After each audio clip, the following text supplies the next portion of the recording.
years, but ain't nobody stopping me. That's how I go when you pay for them shows and you study that. All right. It's January 11th, 2019, and welcome to Dead on Dave Live, a live chat with, to be more accurate. You know, we've had a lot of interesting people on the show so far. We've had good opinions.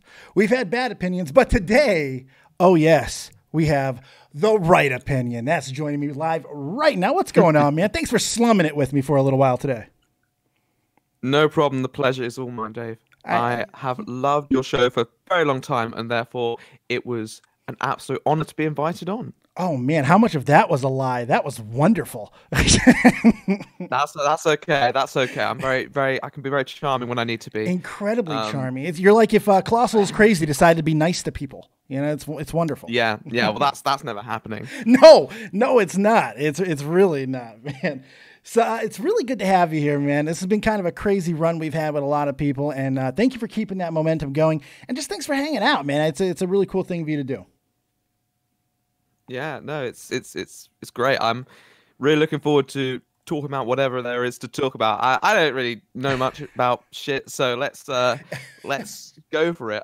Let's have you got fun. Some of the better opinions on the fucking platform, and you talk about literally everything. You're not pigeonholed into shit. So all right, there we go. We can start right there. Because that's an interest. I love the self-deprecating nature of somebody who is like 100,000 subs in the past 30 days or some shit. You've been absolutely killing it.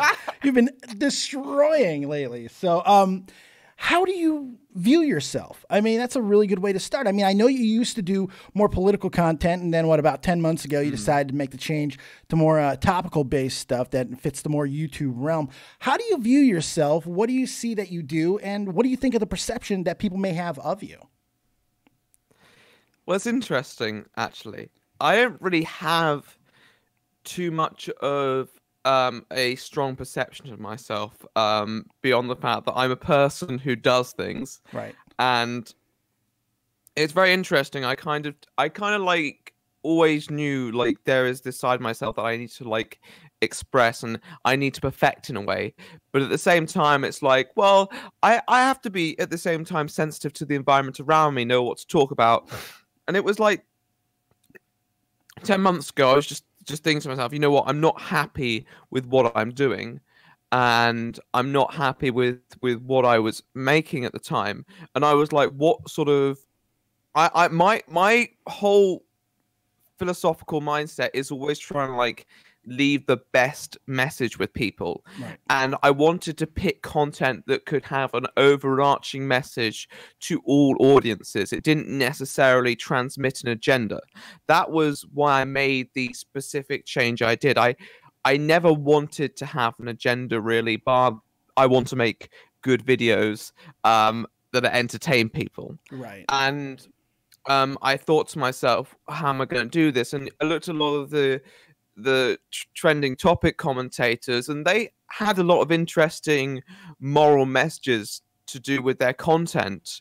But at the same time, I was like, they don't really necessarily examine those messages too closely. So what happens if we kind of put those two together? We bring a lot of those ideas under the microscope of psychology and philosophy and ask ourselves what can be taken away from the situation.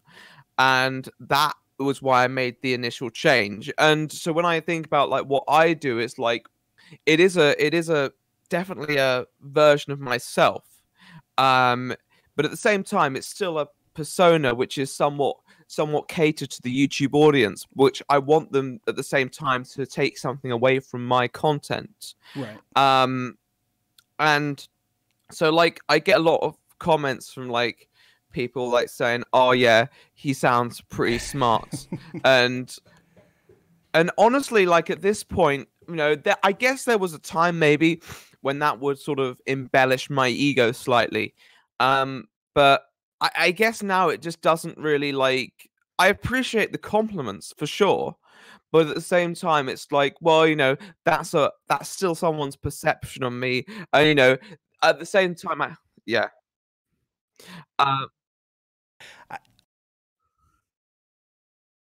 Okay, no worries. No worries, man. Yeah, the rest of you couldn't hear that. I was telling my daughter to turn off the Wi-Fi because the stream was about to crash. I'm sorry for interrupting you. Please go ahead. That's okay, no issue. And so, like, at the same time, as much as I get nice comments and I do appreciate them, I'll still get like comments like people saying, "Oh, this guy, you know, isn't smart. This guy, you know, doesn't actually know what he's talking about. He's just a pseudo intellectual." And I don't necessarily have a problem with those comments. If that's how people want to perceive me, that's fine. But at the same time, like, you know, everyone's going to have their own personal perception of you. And at the end of the day, I shouldn't have to necessarily personally justify myself to every single person. And that's something that I used to really focus on doing. Right. Which was like, I had felt the need to justify my own persona to everyone. But at the end of the day, what I've realized is that if you can just make content that resonates with enough people, it will speak for itself. And sure, there will be people who won't enjoy it. There will be people who don't necessarily feel the way that you do about that content. But at the same time, you know, you can't spend your life fretting over what those people think of you. Do you think that just comes with age? You know, the more time you spent on the platform, the older you get, and you are living a whole nother life too. I mean, you're incredibly educated. We were just talking briefly a little bit. I know it is public information. You have a hell of a school cycle that you've been through. So you have all this balancing. You think a lot of this has to do with just the fact that you're getting a little bit older and you can deal with that criticism a little bit better? Well, yeah, definitely. And I think that's one of the things that I grew up with, that it's interesting because when I was really young, I had real social issues, and particularly from other children, and I just could never fit in. And it was interesting. I kind of went through this phase when I was around 13 or 14, where I moved school. Yeah. And I went to this new place, and it was like a fresh start. And I was like, okay, the one thing that I'm very good at is perceiving the environment around me. Right. And so I looked at everyone around me, and I was like, what do they want? And like, what are they feeling? And so in the moment, like between, I'd say 13 and 18, I adapted very specifically to the environments that I was in. And that led me to a lot of popularity, certainly. Yeah. And I certainly became a chameleon. I certainly used my quirks to my advantage, because I definitely stuck out as an individual, but at the same time, it was like sticking out in a positive way. Yeah. And like, it kind of like peaked when I was 18, and I was just extremely socially successful. And I did this run. I ran for, it was the student council. Always fun. Jesus, the popularity contest of all popularity contests. Yeah. Good Lord. Yeah. And it was the sixth form college. And I've been following the politics a little. And so I think I was, especially with the environment, I knew, like, at the time, it was all a popularity contest to me. Right. And so it came to my idea that instead of like doing this really boring video where I just sit at a camera for like three minutes, like explaining why all these policies would be helpful for the college. Right. You know, and what I found, and it was one of the most interesting things I'd ever succeeded in, and it didn't necessarily make me happy, especially retrospectively, that I succeeded. But what I did was something so abundantly ridiculous. I did this like I took some memes, I took some very like ridiculous statements. I think you know, I went for this whole talk about like, I'm going to like bring the change. I care about people, and I brought a load of memes together, and I remember very clearly, you know, I said, because I had my name obviously on it, and this campaign slogan was #VoteForBalls. Because I was the whole thing. I was the person who had the balls to do these things that no one else would do. Like I was a very like I was very independently minded in many ways, and I kind of used that to my advantage during the campaign. It's like Lenny Clark running for Senate or something in the 70s in over there in Massachusetts, where it was fuck the Kennedys, vote for Lenny. Yeah, you sometimes just gotta go. I mean, and that's the thing, and even though like I completely acknowledge that like I had friends who ran, and they were extremely crushed them. Talented, intelligent people, because I knew what I wanted to portray to the people and what I knew what they wanted. I managed to absolutely annihilate the competition. and the thing is, it's like I got to that stage of my development when I was like 18, right? And so I felt like I was already half a step ahead of people, because like when I was younger, I think the fact was that I'd had such a hard time socially. It made me hyper aware of how these hierarchies exist within the smallest of places. And you knew how to work within between them now. Yeah. And so what happened was like from like I guess from 1921, like I had a load of mishaps and misfortunes, and everything just fell apart in every way possible. Yeah, we've all been there. And I was like, I don't want to necessarily be a product of my environment. I want to have a defined character, and I want to be my own person, while at the same time, appealing to people. Right. I don't want to necessarily turn people away, because that's that you can't get people on board with your ideas if you do that. But at the same time, you have to understand that if you completely cater to your environment, if that's a destructive environment, you may just become destructive yourself. Very true. And so it's always a balance. And I guess through my experiences and learning from growing up, it set me up to do this whole YouTube thing. You really did. You were training. You were trained to become a YouTuber. You didn't even know it. It's incredible. Like I basically essentially trained myself inadvertently, and I never thought I'd end up doing YouTube. I never thought I'd get past like 3,000 subscribers because I was still like, until like, March, April, I still didn't have a clear grip on what I represented as a person. And I still don't, to an extent. You're still developing, yeah. And that was one of the reasons why I left a lot of that content, because I was like, that's not me. And I have to do something that I can look back at and say, yes, I actually like stood for something that represented my philosophies and not just a selective agenda. Right. And so I was like, I felt like at that point, particularly like April onwards, it was just like, okay, I can actually grow as a person now. And I have seriously grown as a person. I think right before all of our eyes. Yeah. And it was never easy to do these things. Well, I'm sure even more so because you have a passion for politics. So leaving, the political, commentary realm, to come to this, it couldn't have been the easiest decision in the world, but certainly at least the most fulfilling, right?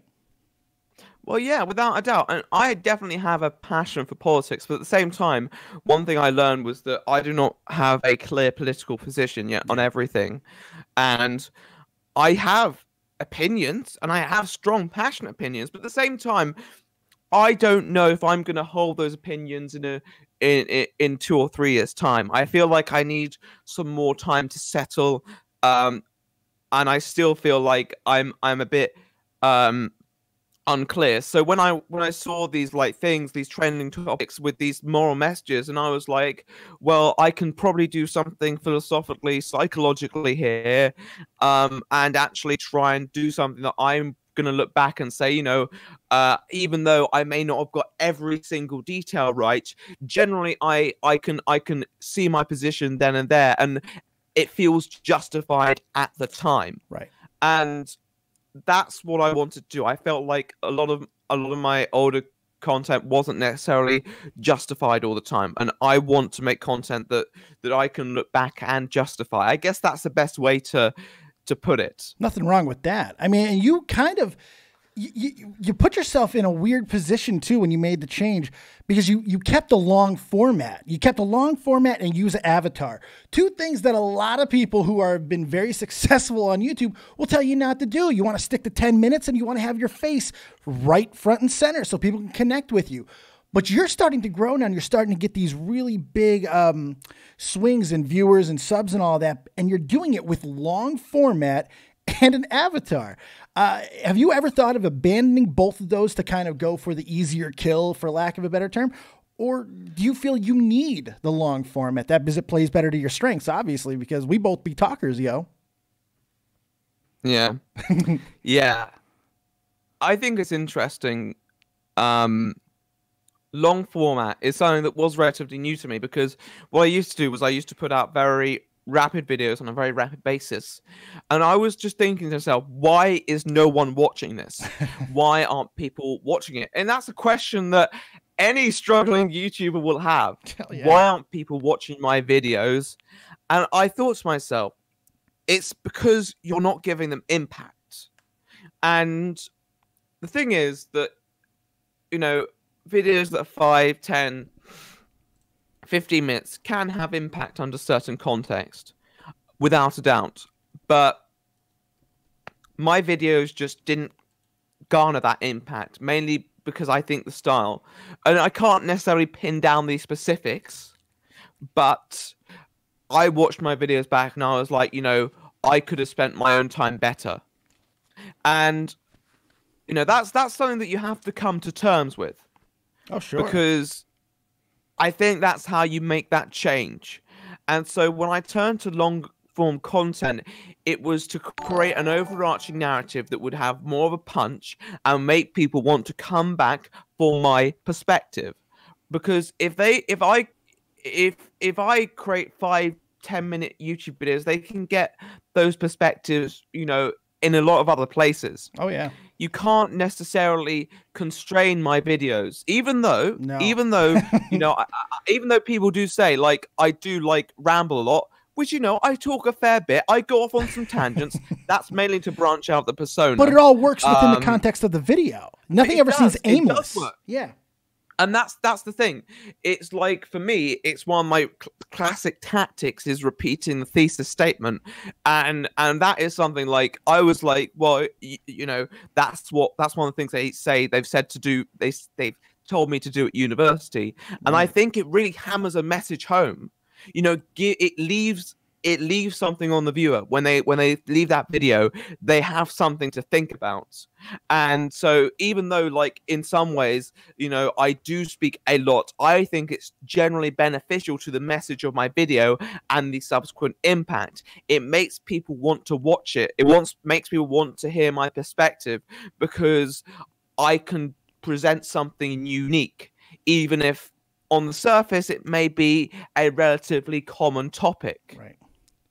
Well, people know they're definitely going to get more in depth. You know, I mean, when you click on a video, I mean, there's just psychological advance to it. You know, you're going to get more if there's 30 minutes, if there's 40 minutes, rather than a 10-minute video. You're going to, if it's a topic that you really want to sink your teeth in, you're more inclined to hit that. You're getting way more inclined. Thank you, Nun Idal. Man, that's a tough name. Thank you for the 5 poundage there. Very nice of you. And thank you, Illuminati, as well.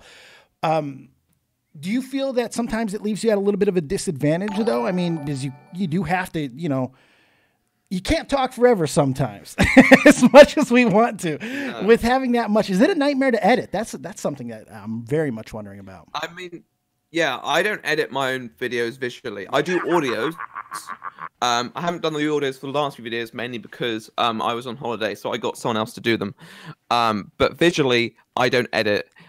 They are sometimes a nightmare to sort out edits, because, you know, it is relying on other people, and sometimes shit happens that's beyond their control, and sometimes shit happens that's within their control, and they just, you know, they just fuck it up. I mean, I got to stop everything for a second. Just real quick. I'm so sorry to do this, but if I don't, it's going to continue, and we can't allow it to continue because there is a blight.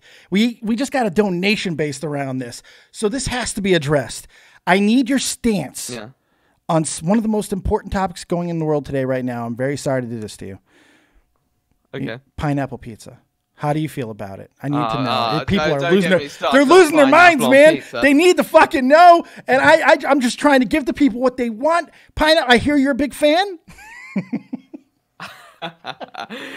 Listen. It's never good when you start a fucking talk with listen, especially two listens. Please continue. If people, you know, I'm gonna destroy pineapple on pizza. Oh boy, you guys, just you wait. You think it's all over? It's never over.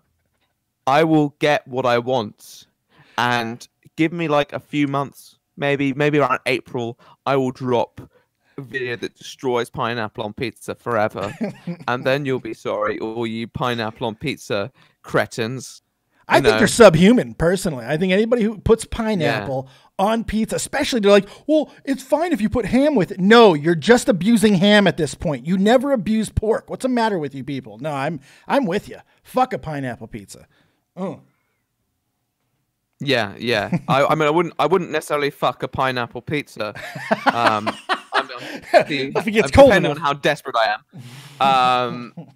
But yes, I'll make sure it's sorted in a few months' time. That should be your 1 million subscriber video. Like, I'm not even like dead ass serious. Do like 47 minutes on pineapple pizza. It's like take it apart completely. It'd be amazing. Yeah. It will be destroyed. There's no question about it. I have no idea where we at before that. I'm very, very sorry. That's okay. I understand. These people are ravenous. They're ravenous. I'm not reading the chat. But if you are one, you little wench, I'm gonna deal with you.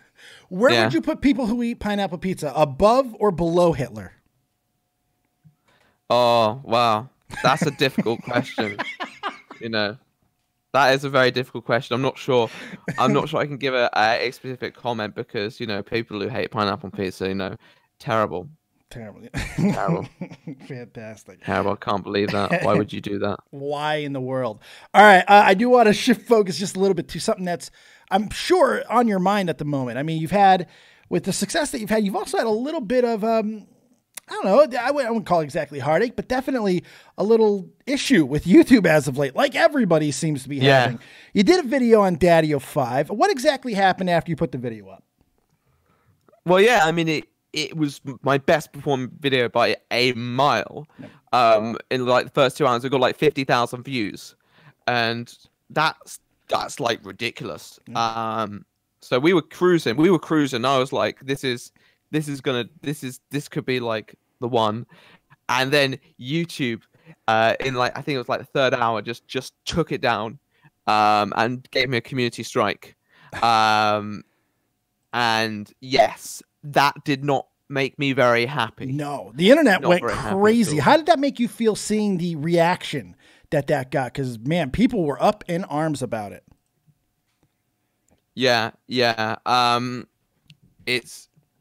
It was just, I mean, it's really good that you have those people because, I know people, I know a lot of larger YouTubers, but generally I don't know them to the point where, I'm going to be asking them to help save my channel. Right. And I don't really want to put them in that position anyway. But it's genuinely like, it's your livelihood. Like, I mean, it's your channel. You've put a lot of work into it, and to get a strike like that. I know. It means a lot. The channel means a lot. Not necessarily because it's going to be something that I'm going to live off for the rest of my life, but on the position that it's a compilation of what I have, I have done, and that is so important to me. And given the fact that as creator, I am so meticulous in my presentation to make sure everything is argued reasonably and not in a way that, you know, encourages any like negative I really try Right. to keep my videos honest and reasonable and mild-mannered, and given the fact that they were willing to take that down and just disregard the context of the video was very worrying for me, because I'd already had a video taken down, you know, a couple weeks back, which was about Logan Paul. And the most graphic image I showed in that video was the thumbnail that he used, and it was bizarre to me that they were going back like this. So I had to remove a load of more videos because I was like, well, I don't know what they're going to I know what they're going to remove next. Right. And so I thought, you know, I've sorted that all out, and then I released my DaddyOFive video, and then that gets taken down. I get a community strike on top of that. You know, that was worrying. That was seriously worrying. And I worried everybody because you're about as edgy as a fucking circle. Like, if you're getting taken down, there's no hope for the rest of us. Yeah, exactly. Like, that was how I saw it. You know, I was just like, why?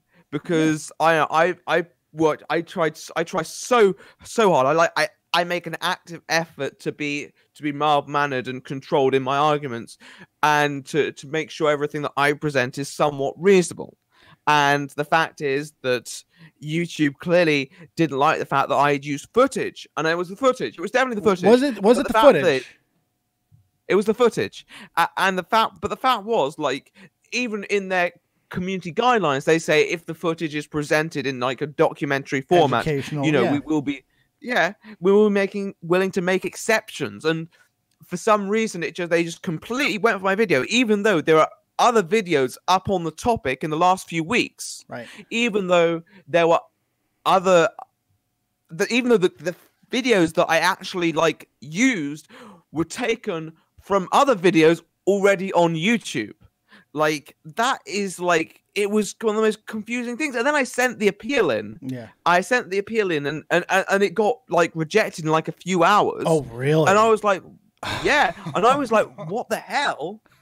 And I was like, well, what can I do at this point? What can I do? Like, a community strike means, you know, won't be able to stream, which I do like to do sometimes. I haven't streamed for a while, but I do like to stream on the fly. Maybe, you know, I was thinking like maybe I'll stream for my birthday, and it was like, well, no, looks like I can't do that now. Yeah.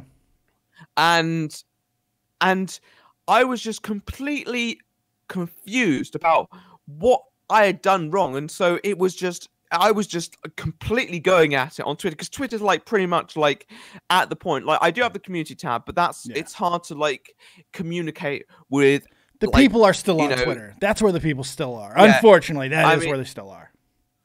Like it's hard for me to communicate with Team YouTube on my community tab. Community tab is great, and I get a lot more interaction from my fans on it. But at the same time, if you want to reach outwards to other people who may not be following you, you have to do that on Twitter. And so I was completely hammering that in because you know, that was like, you have to bring attention to it. Right. And I did not know if I was going to get any help from any larger YouTubers at all.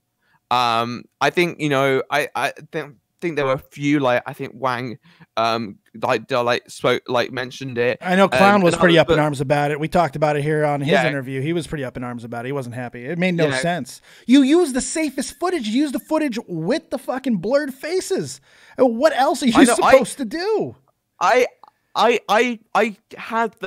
the footage, and we got to one of the final drafts, and I said to the editors, the guy I said to one of the editors who. What's the name of your editors? Just give them a quick shout out, because I'm weird like that. Oh well, there was a load on that one. Okay. You have to. But the guy who was editing the faces, was right. Then it was a guy called He or Hi. It's spelled hi, but he's German, so it's He. And I said to him,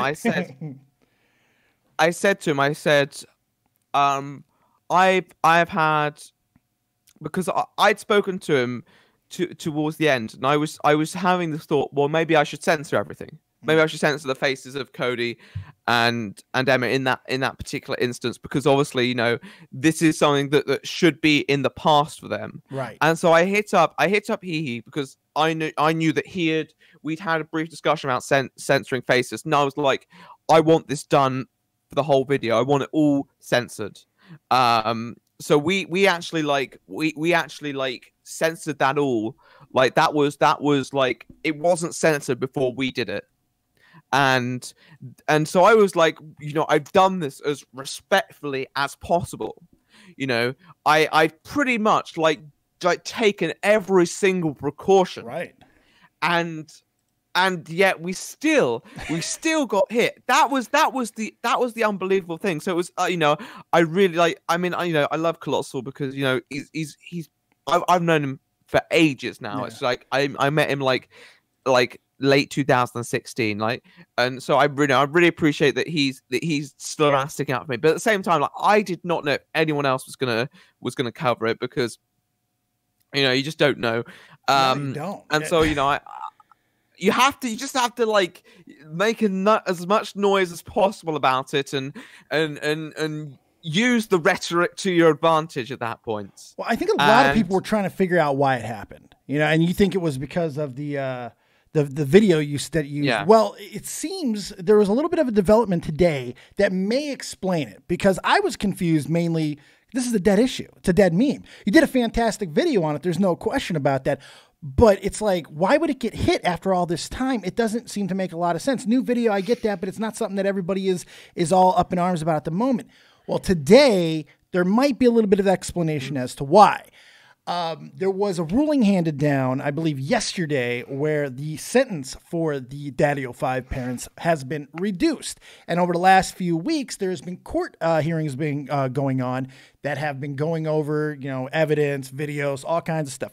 This could have been the thing that kickstarted it, and maybe they even reached out to YouTube. You don't know how this stuff works with the legal system. We don't know how much interaction they may have. You know, there can be injunctions and all kinds of stuff like that. So it's possible that it may have had something to do with it. So if you don't know, they only got a 5-year a 5-year probation, supervised probation, and that's all they got. That has now been reduced because, get this, the prosecutor and the defense attorney agreed that there was no malicious intent by the parents in any of these videos, which is one of the most shocking statements I think I've ever heard come out of a fucking legal system. That is unbelievable to me. That you can look at these and, oh my God, it made my head explode. Do you think it's possible that might have something to do with why you got hit at the time and why subsequently you got it, you know, reversed?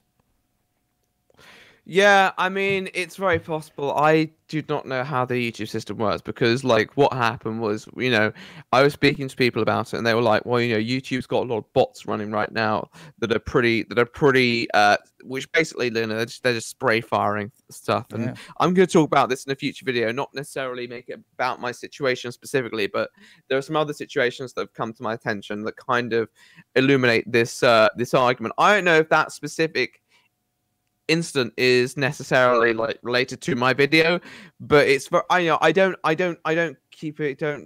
think it's impossible. I think the fact that my video did have a strong emotional impact, like it was one of my better videos when it came to sort of like the impact that it leaves emotionally, because, that video takes you on a fucking journey, and it shouldn't. That's the thing with everything that's been exposed about it, everything how it's been covered ad nauseum at this point.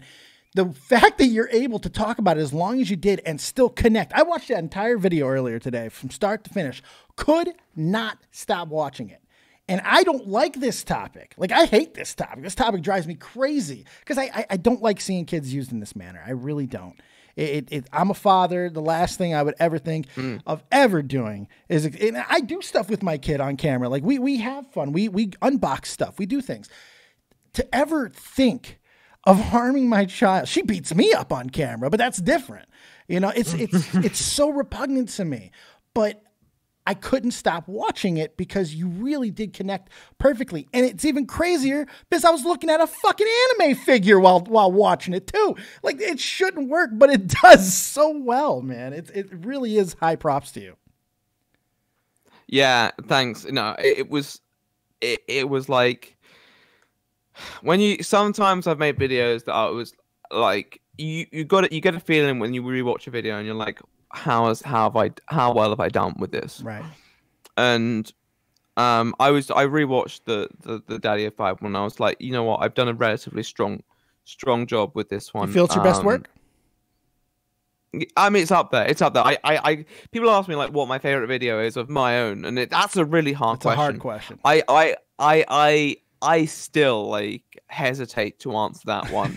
Well, you're an artist. You're an artist. As douchey as that might come off to some people, you definitely have your artistic process, and you touch on that in this video as well. You touched on that very topic, which I found very interesting. Yeah. So that doesn't surprise me at all. They're all your babies. But gun to your head. What would you say? There's a gun to your head right now. You got to answer the question. Oh, Jesus Christ. Yeah, it's coming. I'm going to pull the fucking trigger, man. Just pull the trigger and kill me. Fair enough. Shakaw. There it is. It's over.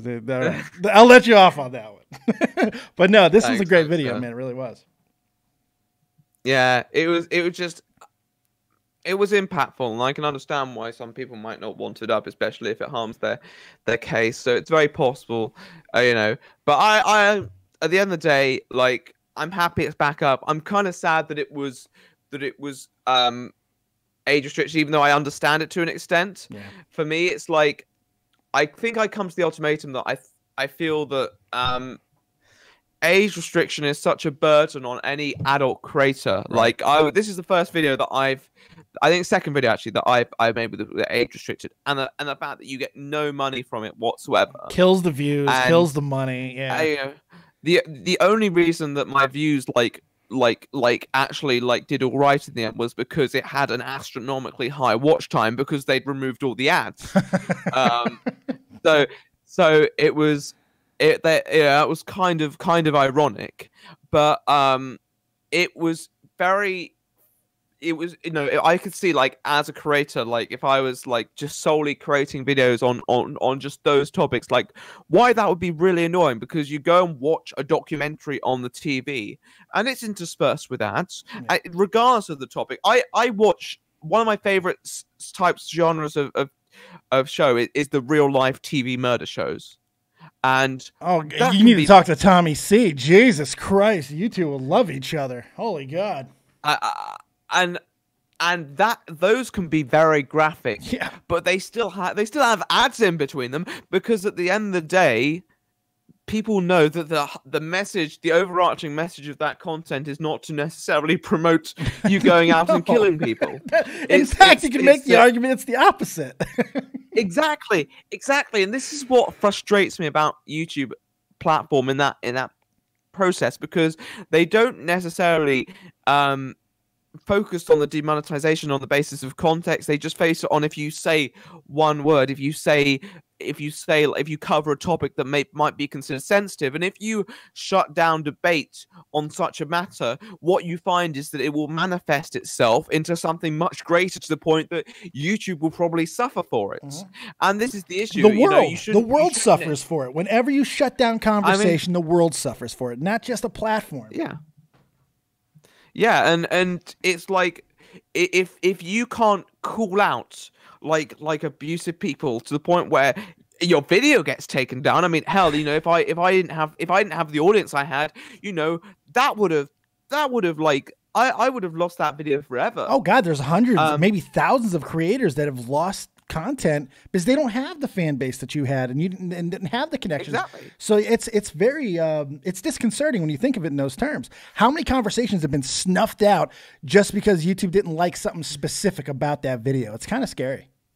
I know, and that's what like I understand why YouTube sometimes takes action against some of the creators, but at the same time, you know, a lot of the time it just seems like they've just found a buzzword, Right. and they've just like absolutely gone at people because they mention it, they show footage, like you have to understand that there is difference in context here, and if you're going to age restrict videos, then yeah, fair enough, but it just worries me that people can't necessarily make a living of actually being able to make documentary videos on these topics, because that's what I think that's fine. Like no one at the Wall Street Journal is gonna pen an article where they say you should demonetize this video that talks about DaddyOFive being a terrible human being, because you know that's a terrible look for them. Like even for the most, you know, craziest of journalists,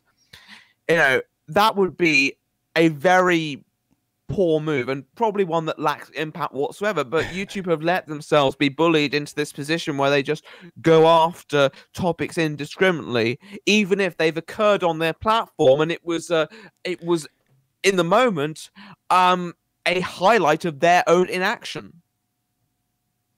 Do you think they have been bullied, or do you think that this is something willing, that they're doing this willing, they have an intent of what they want to do by silencing certain things, but not the others? We've seen lots of YouTubers get away with horrible, way worse shit than saying a bad word or a buzzword. There are still horrific acts that you can find very easily on YouTube that seem to get just ignored completely. Do you think this is about being bullied into taking out certain content, or is it a willful see no evil, hear no evil, except when you want to situation? I mean, I think it's media. I think it's all about how they look. And I think that was very indicative with the YouTube Rewind, where they basically, you know, ignored half the things that happened throughout the year to present this extremely delusional image of what YouTube actually was, which it wasn't anything like that. It wasn't that. It wasn't, and the fact that they had the audacity to think that they could deceive the viewers into thinking that, you know, YouTube 2018 was just Baby Shark and fucking campfires and shit. And Will Smith. You know, I mean, it wasn't campfires, but they were around a campfire. Oh my god! I mean, they were around a camp. Terrible. They were around a campfire, but I'm not sure what that. Once again, I'm not sure what that had to do with 2018 specifically. Nothing. What was it supposed to be? Are You Afraid of the Dark? Because I'd be all for that. Let's bring back Are You Afraid of the Dark? Great goddamn show. Get a one in the chat if you remember that show. Fantastic. My god. But no, that's not what they did. They were like, oh, we should focus on this peer group next. And fuck the different peer groups. Just, Jesus Christ, we're all viewers. Stop. They're segregating, whether they want to admit it or not. That's what they're doing. They're forcing segregation with this fucking terrible mindset that they think they're doing the opposite. It's not inclusionary anymore. It's forcing people to choose, basically. Makes me crazy. I mean, that was my issue with it. It was just so blatantly oriented towards, you know, media and advertisers, and that's what I feel like they're trying to do now. They're trying to clean up the website, and I think in a way that does inadvertently come from the original instance of the adpocalypse. It's just for some reason they've just regressed. They've continued to regress, like moving into 2019, in that mindset that for some reason, you know, they're still gonna have these outlets coming for them, even though, you know, no outlet, in my opinion, would necessarily take the position that reporting on abuse is a bad thing to do, even if it's on YouTube. Like, no one's going to take that position. So it does make you think, like, on every day maybe on there's the news, a greater, every news station in the world, you know. Maybe there's, yeah, exactly. You know, it's covered, you know, fully monetized on almost every news site. And the fact that we can't have some sort of nuance on YouTube too, you know, it does bewilder me. It really does. It should terrify almost everybody. Because the only thing that we have on YouTube anymore is our opinions. Right, wrong, or indifferent. We have our opinions because there's so much that we're not able to do anymore. And with all the new legislation that's coming down from different countries, Article 13 and the whatnots of the world, and more is coming, kids. Don't fucking get it twisted. More is coming. And when it does, the one thing that we have left that we'll be able to do is give our opinions. And it's the one thing they seem to want to take away the most right now. They just want to hammer that. Do you feel that's going to change in 2019, especially with the reaction to the rewind? And more importantly, the big support of like PewDiePie's rewind that he did. Do you think anything's going to change from that situation? Or is it just going to be kind of ignore and move forward with the agenda? I know. It's a difficult question. Like a lot of people said to me, do you think edgy content is going to stay on YouTube? And I just say to them, I don't know. I don't have a clue what's going to happen. If I was able to predict anything that had happened in the last month, maybe I'd have a tighter grip on my prediction for how 2019 is going to turn out. But honestly, I do not have a bloody clue. Fair enough. And I wish I did. I wish I had some. Maybe I can make a video that tries and takes in all these events, and we manage to like project like some sort of outcome that might happen. But at the same time, at this point, everything is so unpredictable that it's just impossible to follow. And I do not have the foggiest of what's going to happen. At least you can admit it. At least you're just not going to tap dance and try to tell everybody you think is coming. Nah, that's fair enough, man. That's more than fair. It's too funny. Yeah. I want to switch gears just for a moment because one thing that has really been prominent in conversation that I've had with a lot of people has been this narrative, and it started with Alex when he came on and then continued with Keem's bashing of Alex, and then Clown would come on and subsequently Kavos and all these people. And we talked about the networking, the talking to others. Now, you're somebody who has friends. You're somebody who talks and you helps network and all that type of stuff. Hell, you're coming here, which you don't need to do. I think that kind of proves the point right there. Do you feel that it's kind of nothing more than a red herring to say that about creators nowadays? Because I've always felt nobody does this alone. I'm an Army guy. I feel team is more important than anything. It's how you accomplish it. Do you go into? I mean, you have a team of an army of editors. Do you feel that is the way that it should be seen, or are you a little bit disappointed in the fact that so many Keemstars of the world and a lot of others, not just him, use this as a way to bury channels creators that they don't like? Like the use of power, right? I mean, I like to think of myself as having a good power dynamic with a lot of my editors and even my viewers. Like, I guess because at the end of the day, I kind of view everything as most things as quite heavily subjective. Mm-hmm. It's kind of made me like. One of the things I like about myself is that I don't necessarily come across as condescending. Right. And I think that's one of the things that can really like especially rub people the wrong way. And I did a meetup and I did that in Florida, Orlando, very recently. And one of the things like the viewers said to me who came to meet me was like, oh, we thought you'd like be more like, I guess, standoffish, overbearing. Yeah, I mean, I guess like it's hard to exactly pick the word out, but I'm not necessarily someone who likes to use the power that I have, and really I just see everything as like I try and make everything somewhat a mutual like relationship, and that's something that I do with like my editors too.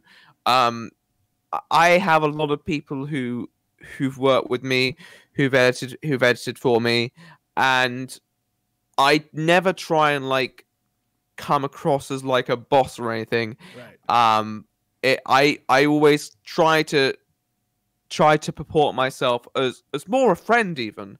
And if something is going wrong in one of these guys' lives, I'll hit them up, because at the end of the day, like I do see what they're doing as like a genuine favor, even though being paid. I mean, not all of them take payment, mind you. Yeah. Some of them don't want payment. But most of them do at this point, which is very well justified. Well, the more you grow, the hand's coming out more, partner. Just prepare for that. The more I grow, the more I can pay. So Right. I think frankly, it's completely justified. Absolutely. You know, and they're doing good work too. They're doing great work. It's incredible. And so the fact is that we kind of work on that mutual dynamic, you know, how it's less like I've always found I know I never like to use power. I don't like to necessarily position myself as above anyone. I don't know how I'm going to necessarily avoid that forever. Right. Especially if I continue to Yeah. Especially if I continue to grow, but I want to avoid that as much as possible, because I think the risk you entail at that point is you might alienate yourself from your fan base if you become too transcendent of what they perceive you as. Can't try to walk on water, or you will find out you will drown. Yes. Yeah. And so I just want to I just see myself as a guy who makes videos on YouTube, and if people enjoy my videos, that's great. And if they want to come meet me, that's great. I'm really flattered. I want to meet people. I want to work with people. And I kind of just see it as people watching people, and everything's like an individual interaction in itself, and a perception that's held between the viewer and the YouTuber. Yeah, and it's YouTube, I like to, and if there's anything that I do use my power for, it's helping out the smaller creators, which does sound a bit like, thank you, by the way. Appreciate it. Fuck. which does sound like a bit more positioning, but no, it's not. I think it's very truthful. There's nothing wrong with that. In fact, so many people lose sight of it, man. I mean, so many people lose sight of it, and they do it a lot earlier than 200,000 subs, by the way. Yeah, I love the smaller community. I actually do, and I've said this before. I think the community is pretty messy, but the actual YouTubers in it, some of the most talented guys in there, are absolutely fantastic. You know, who's some of your favorites currently? Oh, I mean, that's a good question. Smaller creators. Obviously, I watch a lot of my friends, Poutine, Average Pixel. I'd have to pull up the list because I don't watch much YouTube, to be frank. Yeah, I watch my friends and people who've done favors for me, but small YouTubers, like, I'm definitely going to be including more in the future, like Woolly One, Pinely. I've worked with them before. I worked with Pinely very recently, actually, and I wanna help them out because I feel like, you know, I want more good creators, and also I want more good people. Right. And one of the things that I like to think myself as is a good judgment to a good a lot of things I like to think myself as having is a good judgment of character. And so far, you know, that's mostly done me well. You know, sometimes things go wrong, but most of the time it's served me quite well. And I want to support the smaller creators on YouTube, and I want to make them bigger creators. And I've had friends that I've worked with overtake me, and honestly, I think that's fine. I got annoyed at the past with certain creators who overtaken me, mainly because I feel like drop a name. Who annoyed you? Who irritated you that they went above you? You're like, motherfucker. I want to know. I've dropped. I mean, honestly, if you wanna follow like names, you can just read my Twitter. Like, come on! I don't read. I can barely type my name most of the time. That's why I do a show where people would tell me stuff. yeah, but it's like one of those things. I'm really looking forward to, like, working with smaller, larger creators in the future, because they're not necessarily. I don't work on creators on the basis of size. I work on the creators like on the basis of who I like. Yeah. I think that's a really good mentality, because if you promote the right people, you know, it's an investment. It's all an investment. Absolutely. You know, there's equity there. You know, you're putting your faith in people, and I think that's really important. I think that's something that can genuinely pay off in the future, and I think that it's very short-sighted for a lot of small commentators, and sometimes they only follow people because they're larger, and they're quite easy to pick out for me.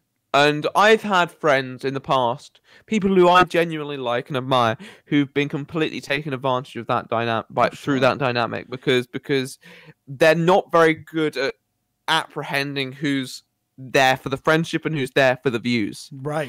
And for me, which can be a hard line sometimes to distinguish. It is.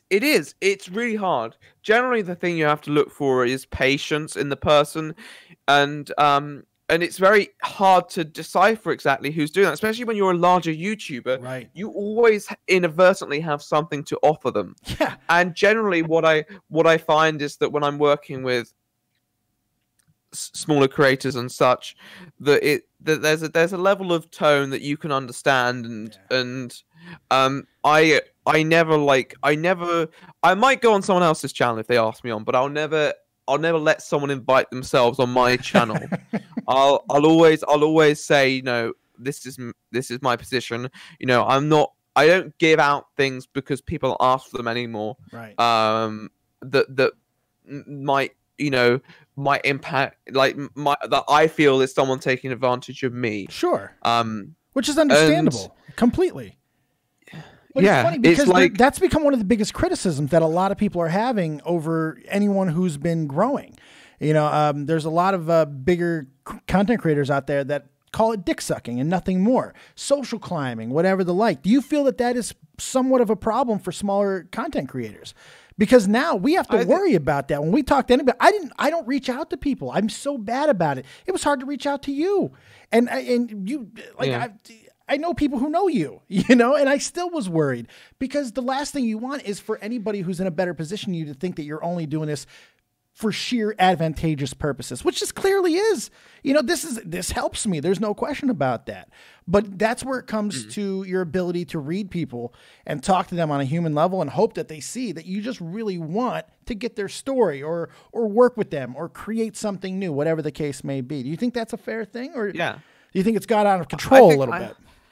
I think it's a genuine concern for any large creator that they have people coming to them and like wanting something from them, and I think it's a really serious perspective that makes people distance themselves from smaller creators altogether. I don't want to do that, because I feel like it's important to stay in touch with the general community, not necessarily because I always love it. I don't, and I can completely understand why many large creators do distance themselves. But at the same time, like, I feel that you know, YouTube isn't necessarily something that you should do on your own. No, it's hard. And I feel that if I ever do something important on YouTube, I certainly wouldn't want to necessarily like be successful on my own. Like, I want to work with people, but I don't want to work with people who've just like appeared out of nowhere suddenly because I've become successful. I want to work with people who I've been able to know and befriend since day one. Sure. And that's the case with a lot of people I know right now. Like, I know these people since ages ago, and like Poutine like is someone like who's also like editing for me from time to time now. Aside from your editors and of course yourself, who do you attribute some of the success that you've had to? Some of these people that are in your circle, some of the people that have helped you grow. So who are some of these guys? I mean, I think the obviously important one, like, firstly was Colossal is Crazy. because he was genuinely like provided me with a lot of wisdom, particularly with regards to talking to larger YouTubers and like the right way to go about it. And when I speak to people, I want to get to know them as people. I want to understand them. And I think when people come to me right now, I can tell like what someone's might intentions expect from me. Yeah, intentions.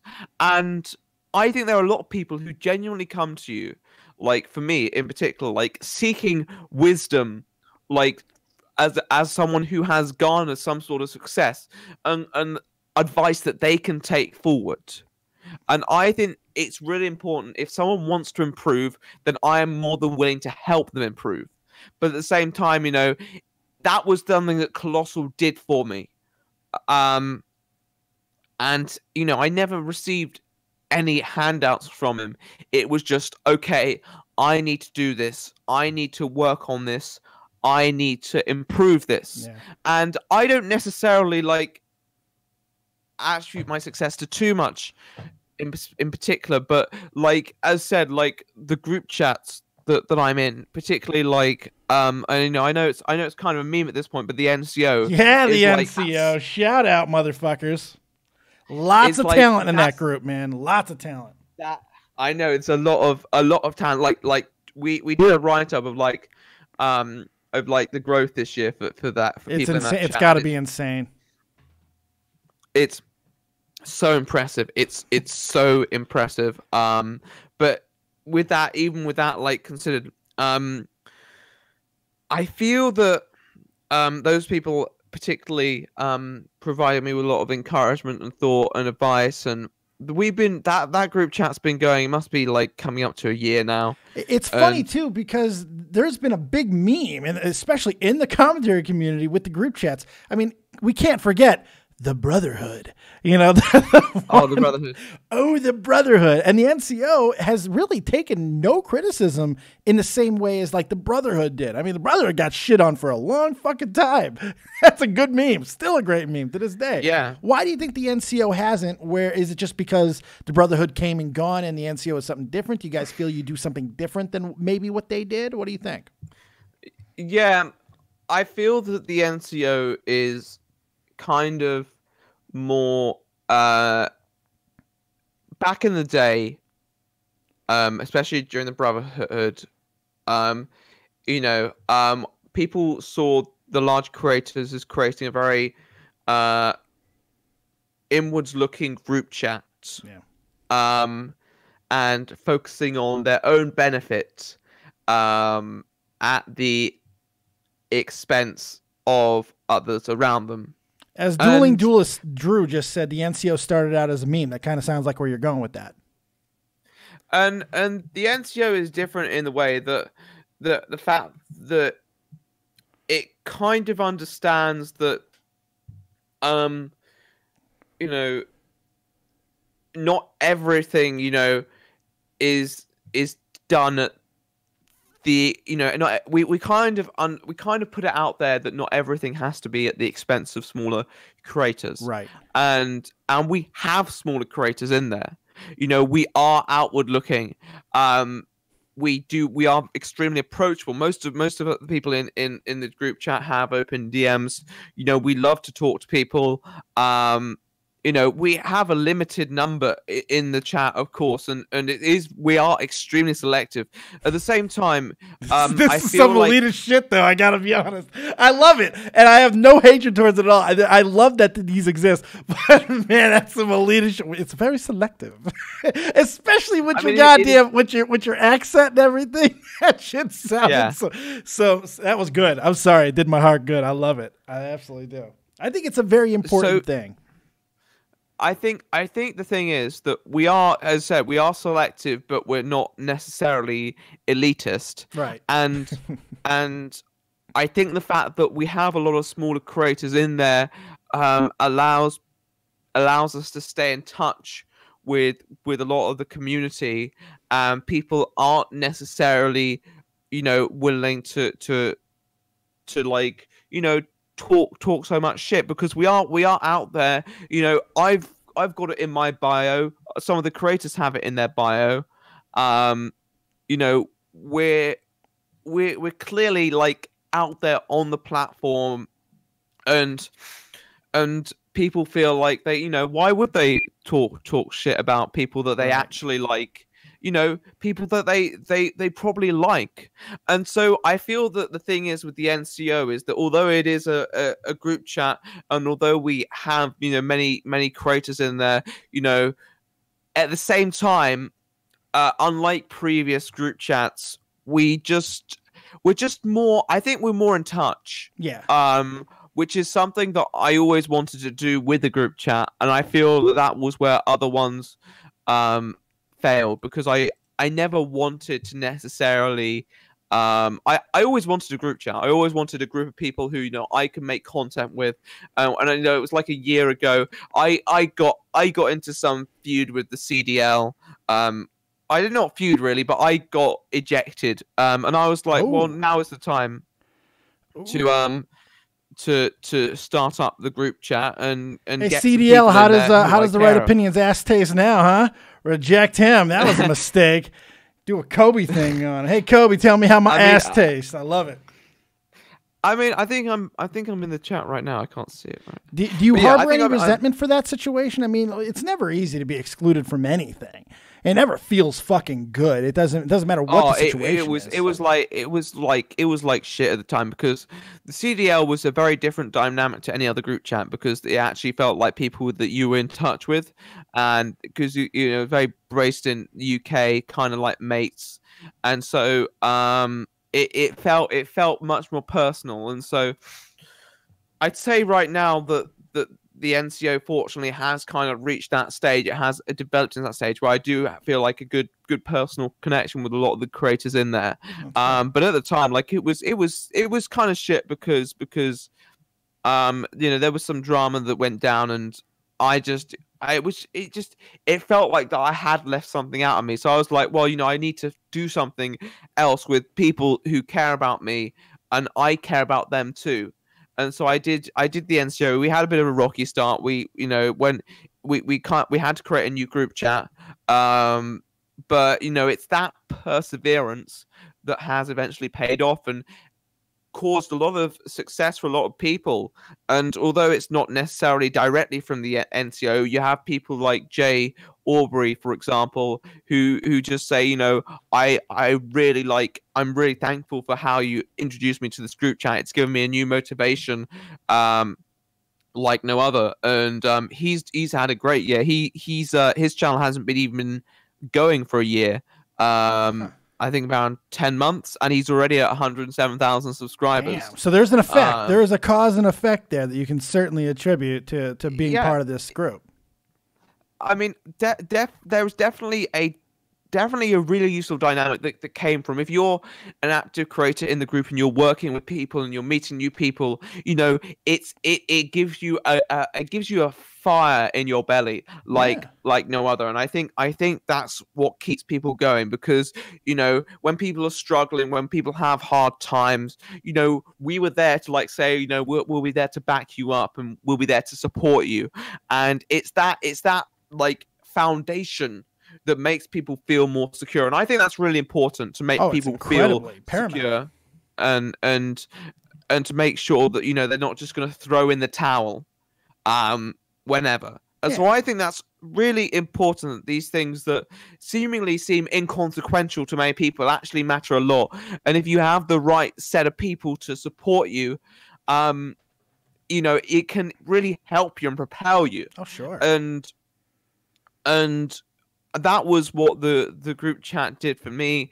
And I know that, like, if something happens, if I get some shit, you know, I know that they're gonna be there for me, and that's really important. And that's really important because I do exactly the same for them. And I think that's a really special dynamic that I can't really ignore, has played a very important part in a lot of the decision-making process, and what has led up to this sort of success that I've seen in the last month, which I'm very grateful for. Absolutely. Who do you think is going to be the breakout star of 2019 from the NCO? Oh, that's a good question. We get paid the big bucks for. I get paid no big bucks. That's. I mean, I always said. Someone asked me. They said, James, who do you think this was like March maybe? Someone asked me, said, James, who do you think is going to be the biggest reaction commentator by the end of 2018? And I turned to them and I said, James Marriott. Yeah, that's a good pick, man. It's a good pick. He's and good. I tell you, he's made me look like a fucking genius because his last months for him have been absolutely wild, and I can see him like really like holding up that sort of momentum.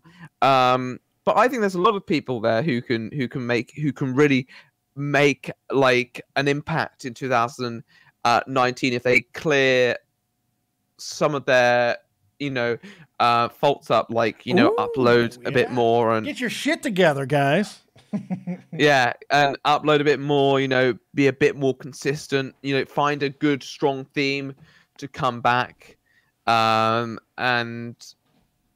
that seems to be the most important thing is the theme. I mean, you've branded yourself in a way with your videos over the last 10 months especially, and you see it getting more and more heavily theme oriented. We know when we're watching a right opinion video, we know when we're watching a Colossal's Crazy video. Is that one of the most important things right now, distinguishing yourself different than the rest of everything else that's on this oversaturated platform? Yes, it is so important that you need to be able to distinguish yourself as a creator. It's not easy to do either. People want to. It's not easy. They want to trend chase. They want to do what it's working for other people, and you want to try and make a little bit of your own. But it's hard to really create something that is undoubtedly you. Was it difficult for you to do that? What was the process of finding your own dynamic, your own theme? I think that it's important that I needed my own brand. I kind of had my accent. I kind of had that pedantic persona, but I needed something that was going to give it more impact. And that was what I found in my newer content, the sort of overarching philosophical, psychological themes that I try to integrate with my content. And that's something that I really tried to hammer home. And I think I've done all right. We're not necessarily saying that this is going to last forever. I really hope it does. And I will definitely work hard to make sure it does. But at the same time, it's a lot of people say to me, they kind of get the I hate everything meets Colossus Crazy. Yes, a love child. Yes. And I like that because they're two creators who've influenced me greatly in what I make. And so I'm really glad that I can emulate something that is, on one hand, like, definitely gives vibes of previous styles, but at the same time can do something on its own terms. And so I think it's really important that you tap into popular appeal, but at the same time you do something that defines you as an individual. It's a really important balance, and you don't want to go too far to catering to an individual trend, because that makes your content inherently dated. Oh, sure. In a few months later. And that's why that's why the revolving doors of reaction commentary are forever turning. Yeah. Because people base that content around something that is fleeting and will eventually, is based around the topics and can't necessarily last. Yeah, especially when you don't really care about it either. It's hard for you to continue to do something that you don't care about, especially if the numbers start to dwindle. So I think that has something to do with it as well. On the other hand, if you go too far in the whole personal direction, it's going to be hard to connect. Very true. With people. If I just uploaded every single thought I'd ever have, no one would be able to follow it. Right. So at the end of the day, it's a meeting of being able to craft something that's personally appeals to an audience, but at the same time can bring something individual. And so it's a vital balance. But it is something that I've been very fortunate to, I think, somewhat be able to handle. I'm not gonna say anything too much because I know how quickly that can disappear. But at the same time, you know, I'm glad I've done something with my channel. Like, that's something that I can be grateful of, at least. You can stand behind it and you can say, this is what I've done. And that's an important thing. It's not something that everybody has. I want to ask you something, and then we'll go ahead and we'll take some calls if you're cool with that, because we're actually loaded with callers today, which is not always the case. So I do want to get to some of them, and I do appreciate everybody who's been supporting the channel. Throw the likes on, all that good stuff. We appreciate having you here. But I want to ask you something very specific about yourself. What's something that maybe not a lot of people know about you? I mean, we've learned a lot throughout the course of this show today, but what's something that people might be seeing out of you in the future that maybe they are not expecting? That's a good question. Well, I don't have too much else planned that's going to be too different. I'll be covering, obviously, a range of subjects, as I always do. But come summer, there will be plans to branch out, not necessarily on the same channel, but when I get some free time on my hands and can work on a few new projects, then we're definitely going to be more ambitious, a lot more things. I have a lot of thoughts. I'm someone who never stops thinking. I'm someone who can talk a lot too, but at the same time, I'm always thinking, and I'm channeling my thoughts into videos right now and spending the rest of my time on my university work. But come summer, once that university stuff is behind me, there's going to be so much more time for thoughts and videos. And when I'm in good form, like, scripting is not an issue for me. You know, people say, you know, it must be so hard to get the scripts out. Scripting is probably like one of the easiest parts for me because I can just sit down and just have my thoughts in my head as long as I've deliberated them somewhat. So you think that has to do with your music background? I mean, I notice a lot of music people have that same ability to be able to sit down and just write a lot easier than the rest of us schmucks who just call ourselves writers. You know, it's you have this ability because you know what you're doing. When you're making music, you know, you're sitting down with a purpose when it comes to the lyrics in particular. You think that might have something to do with it? Maybe so. I mean, it's very possible. I don't know exactly where it comes from. I mean, obviously, being a musical background and being writing lyrics and so on, I'm definitely more comfortable expressing myself. But like for example, before Christmas, I sat down and over the space of 4 days, I wrote 4 scripts. Oh wow! You just banged them out. Shit. just bang them out, and I'll have more time to do that in the summer. And the plan is that we're going to be more ambitious videos without a doubt. And on top of that, more ambitious content that may come from different channels. Okay. So I'm not saying exactly what that content's going to be about, but I've got so many thoughts in my head about stuff that I want to talk about. You sound excited about it too. Topics. You sound excited. Well, yeah, no, I am excited about it. It's just I have to understand that I love thinking about stuff. So I'm really looking forward to being able to pursue new things summer. I've got a friend who lives up in London who says, you know, James, I want you to come and live with me, and we can work together. So that's going to be a whole new adventure too.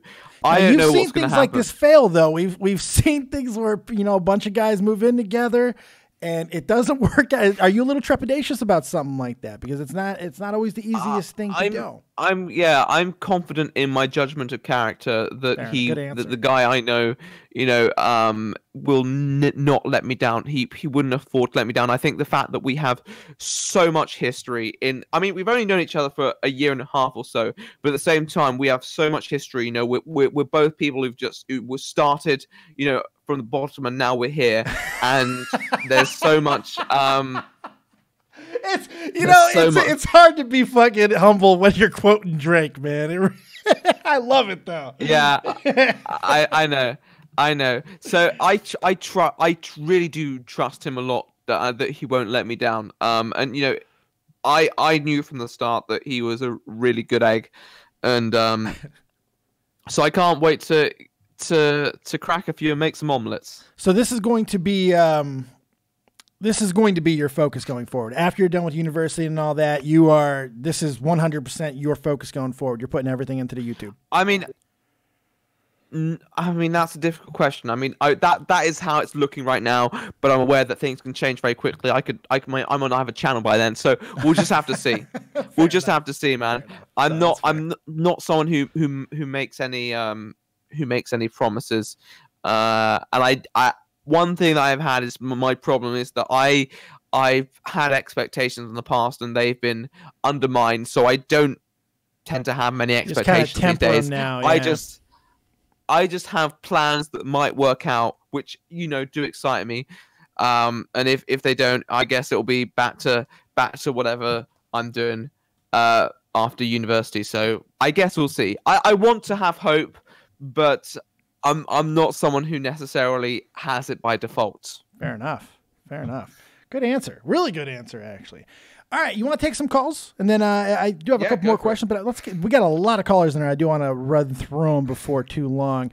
Let's bring in the most annoying person that I know. We'll start with him. Good answer. The one and only Brace. What's going on? Mute your friggin' stream. You're live with Dead on Dave and Right Opinion. You better not fuck it up. Yeah, we can hear you kind of. Yeah, well, nice interview, guys. I've been listening for a long time. Thank you. Really fun time. I was just curious, the Right Opinion. I was going to ask you about the NCO, but you pretty much said everything in the last 15 minutes, so I'll just skip that. And I was just curious about your plans for the university stuff, because what is your major? What are you trying to major in? Okay, I'm majoring in politics, philosophy, and international law with a minor in psychology. Jesus, there you go. One more time. Sorry, what's your major? Politics, philosophy, and international law. Oh, really? That's like three in one. It's like 3 in 1. Damn, that's impressive. Yeah, a little bit, right? What are you doing with your life? Fuck. Dave, come. Be nice. Which year are we in, the Right Opinion? Second? I'm in my final year. Oh, okay. So I was curious. Do you really see like university as a priority right now, or do you see YouTube as priority? That's an interesting question. I tend to balance them both very carefully because at the end of the day, YouTube is currently more successful, but the university is more of a long-term investment. Exactly. So, I'm working hard to see results on my YouTube channel for the moment. But like last semester, I was working extremely hard on my university stuff, like harder than I've ever worked before. And that was because I want to see results there too. Of course, yeah. And so I've been trying to balance all this stuff. And at the end of the day, like, it's not necessarily really a game of prioritizing right now. I've got those two are like my existence when I'm during term time. I'm doing. It's difficult to choose because YouTube is paying off right now because it's a young man's game. It's also riding a wave of popularity. But on the other hand, it's college or university, which pays off maybe 10 or 20 or 30 years down the road. So it's very difficult to choose, I think. It is extremely difficult to choose, and that's why in a way I'm not. I'm not choosing. I'm doing both, and it's not the most healthy investment. You know, I give up a lot of my time, a lot of my social life, and physically and even mentally. Like it has taken a bit of a toll, but at the end of the day, like that's the thing, you have to put in these investments right now, and you know there is a light at the end of the tunnel if you can just stay focused.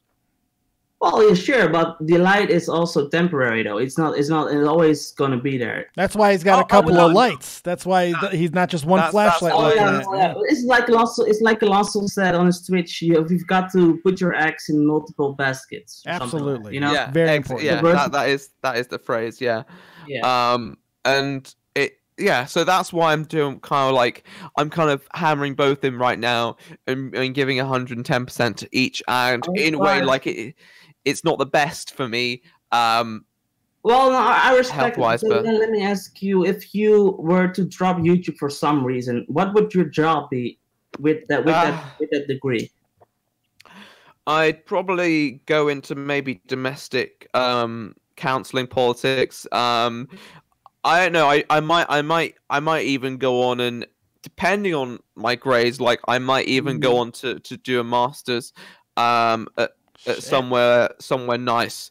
Yeah. And It's a difficult question. Nobody knows exactly what they want to do. Of course, that's university's basically its goal, right? Trying to figure speak shit out. Yeah. yeah. Yeah, same for me. You know, you don't really pick and choose exactly what you want. You just choose some sort of direction, I guess. It's all you can do, and then you walk as far as you're able to carry yourself. You know, that's really what it comes down to. Mm-hmm. Good questions, Brace. I appreciate you, man. Also, hold on, wait. Let me. Come on, man. I got a million people up in here. Don't be selfish. Short one. Come on. I'm just curious. Do you write your essays in Google Drive, the right opinion? Yes. I knew it. Thank you. Just wanted to confirm. Hey, you know what? Some people want to know that shit. All right, and Brace. it was short, right? It was short. Short question. There you go. Thanks, Brace. Have a good All right, one. thanks, Blue. Bye. He's such a pain in my ass. He always has like 17 questions. Always. It's fantastic. Well, that's all right. I appreciate the curiosity. It's good. Yeah. No. Usually he's more douchey than that, so I appreciate him for keeping the douchey. Yeah. No, I think it's been a positive conversation I had. Yeah, I think so too. Let's bring in my favorite Croco in the whole world, the one, the only, Detective Deckard. What's going on, buddy? You're live down on Dave in the Right Opinion. What do you got? Hello, can you hear me? I'm hoping you can hear me. Yes, I can hear you. Excellent from James. Mostly, you're a little robot I'll voice. have one question for James. Oh, God. You're good now. No, I can hear you. Go on. All right. So this one's for Dave, a Netflix talk show host. Do you see that in the future? For whom? Oh, God, no. Yeah, you went full robot. I couldn't you, hear Dave. him. For me. I got one question. I'm actually in a small town. Skip to James then. Can you hear me now? Yeah. I mean, we can hear you. We can hear you just about. I mean, I think the question was for you, Dave. Do you see yourself as being a future Netflix talk show host? And that's the dream. You know, I mean, interviews have always been the thing that I've wanted to do the most. I mean, even back when I was doing wrestling stuff, it was always about interviews. I like stories. I like talking to people, and people tend to open up to me fairly well. And it's something I think that I do fairly. I'm not the smartest guy. I'm not the funniest guy, but I try to say that I'm the most fair.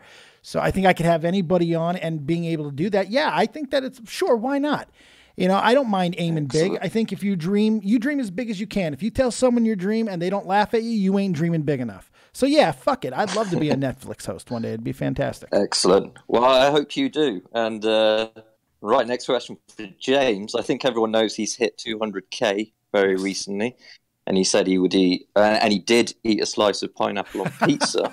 There was a lot of criticism saying that the pineapple was raw, etc. But what I wanted to say is I've actually handmade pineapple on pizza, baked it myself today, and I'm going to be hand delivering it tomorrow to James.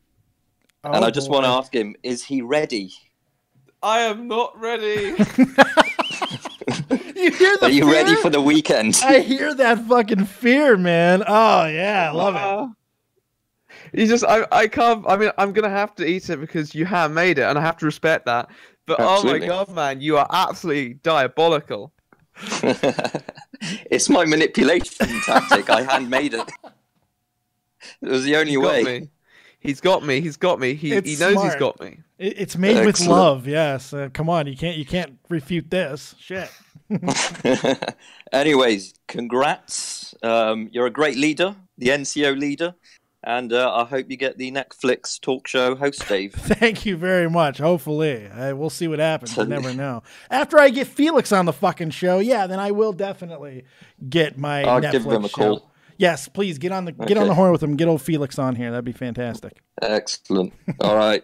Take care, guys. Take it easy. Bye-bye. Detective Deckard. If you're not paying attention to what Detective Deckard is doing, you're really missing out on a really funny guy. Former co-host here, but not a lot of people know that. He did a couple episodes of a short-lived series that we did. We were doing live trivia night, and we were having a lot of fun. And he was one of the better co-hosts that I had. He was great.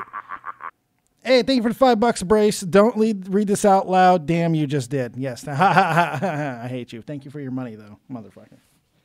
I'm going to go soldier hat there. All right, let's take another call. Fantastic. You still with me there? Yeah, we're still good. I'm ready to take everyone. All right, let's go. Let's bring in another co-host. Yeah, I'm getting some of the co-hosts out of the way first. Good friend, good dude, amazing creator, and a guy who just passed 12,000 subscribers himself recently. Oh, he left. Fuck. Crimson Studio. Where is he going? Where the hell's going on? He's back in the waiting school. All right, let's see. All right, there he is. Crimson Studios. You're live with Dead on Dave and Right Opinion. What do you got? Oh, I just put you over. Talkative fella. Figure shit out. Go into post call hangout, and we'll figure you out. Let's continue it going. I'm just gonna go right down the list here. What is going on? Biodegradable. You're live with Dead on Dave and Right Opinion. What do you got? Hello, can you hear me? We can. Yeah. Hello. Thank you for having me on. I haven't done this kind of thing since like radio back in like 2007. Not a problem, man. What do you got for us? Just big shout out to the boss man for 200K. I love you, mate. I love you too, and, best job in the world, and I can't wait to edit more and put out that bloody Article 13 video, mate. God. Okay. You got me. I need to. I've had some issues with a couple videos recently. I need to actually work out when Article 13's going into effect, and then maybe drop it a couple days before just to spice it up. The only thing that we know for sure is the date of the TOS change here on YouTube for the EU will be January 22nd. That's the only thing that we know for sure. Yeah. I know that the Article 13 vote is definitely near the end of this month, so I really think it needs to be put out this month. Yeah. Just before. No, you're right. I've got a very spicy video coming out in the next couple days. And so I wanted to get that one out, and then I have a few more couple stragglers that I need to put out at some point, which have been delayed through misfortune, either through my own doing, which I'll take responsibility for, or other people's doing, who they will definitely most certainly die. So there you go. Yeah. So I will definitely get the videos out. I owe that to the audience and the editors. It's just a question of when I'm going to get there. Well, you got me on call. I'm ready for me next assignment. Okay, that's great. I scripted today actually. Something. It's quite a serious situation actually. So if you're interested on that, I can definitely. Oh yeah, dibs on a bit. Sign me up, man. I love it. Okay, you got it. That's fantastic. You got anything else for us? How was your time in Amsterdam? Pardon? How was your time in Amsterdam? Oh, it was brilliant. Got to meet Cortacera and my friend Doom, and I had a wonderful time. I loved it. Ah, that's great. That's great. It's a good place, Amsterdam. Crazy place. Speaking of holidays, I sure hope you put your feet up once in a while, you adorable workaholic. I tried. I legitimately tried. That's all you can do is try. Try harder. There you go. Biodegradable, you got anything else for us?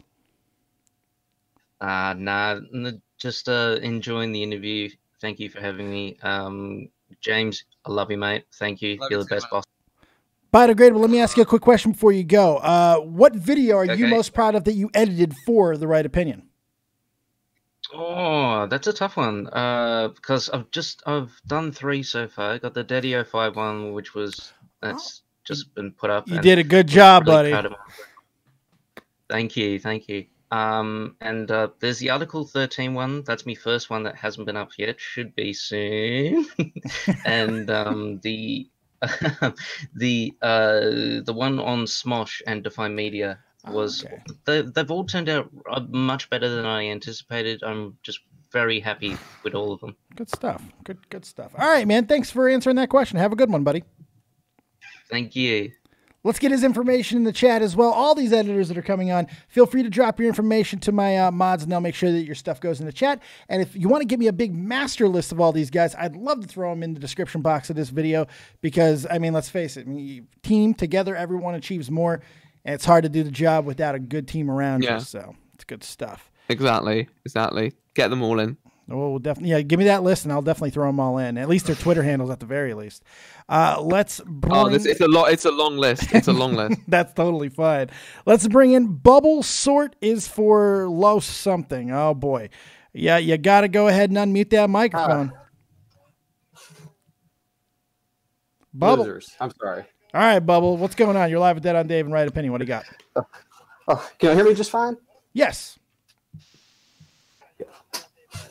How you doing, man? I have to apologize. I'm very anxious. You're good, man. Don't even worry. Here, we're just a couple of dudes. Breathe with me. We're gonna do some breathing exercises real quick. It's totally fine. In through the nose, out through. Well, the I got mouth. 2 questions if you don't mind. Yeah, go ahead. James, I don't know if you remember me. I DM'd you about a week or 2 ago about using some of your content in my video game, and you were very cool with it. And Yeah. I just want to say that's a testament to James' character. He was very, very cool, and I hope you never lose it about yourself, because it was very nerve-wracking. I was at work, and there was just a sense of premonition about what's he going to reply, how's he going to reply.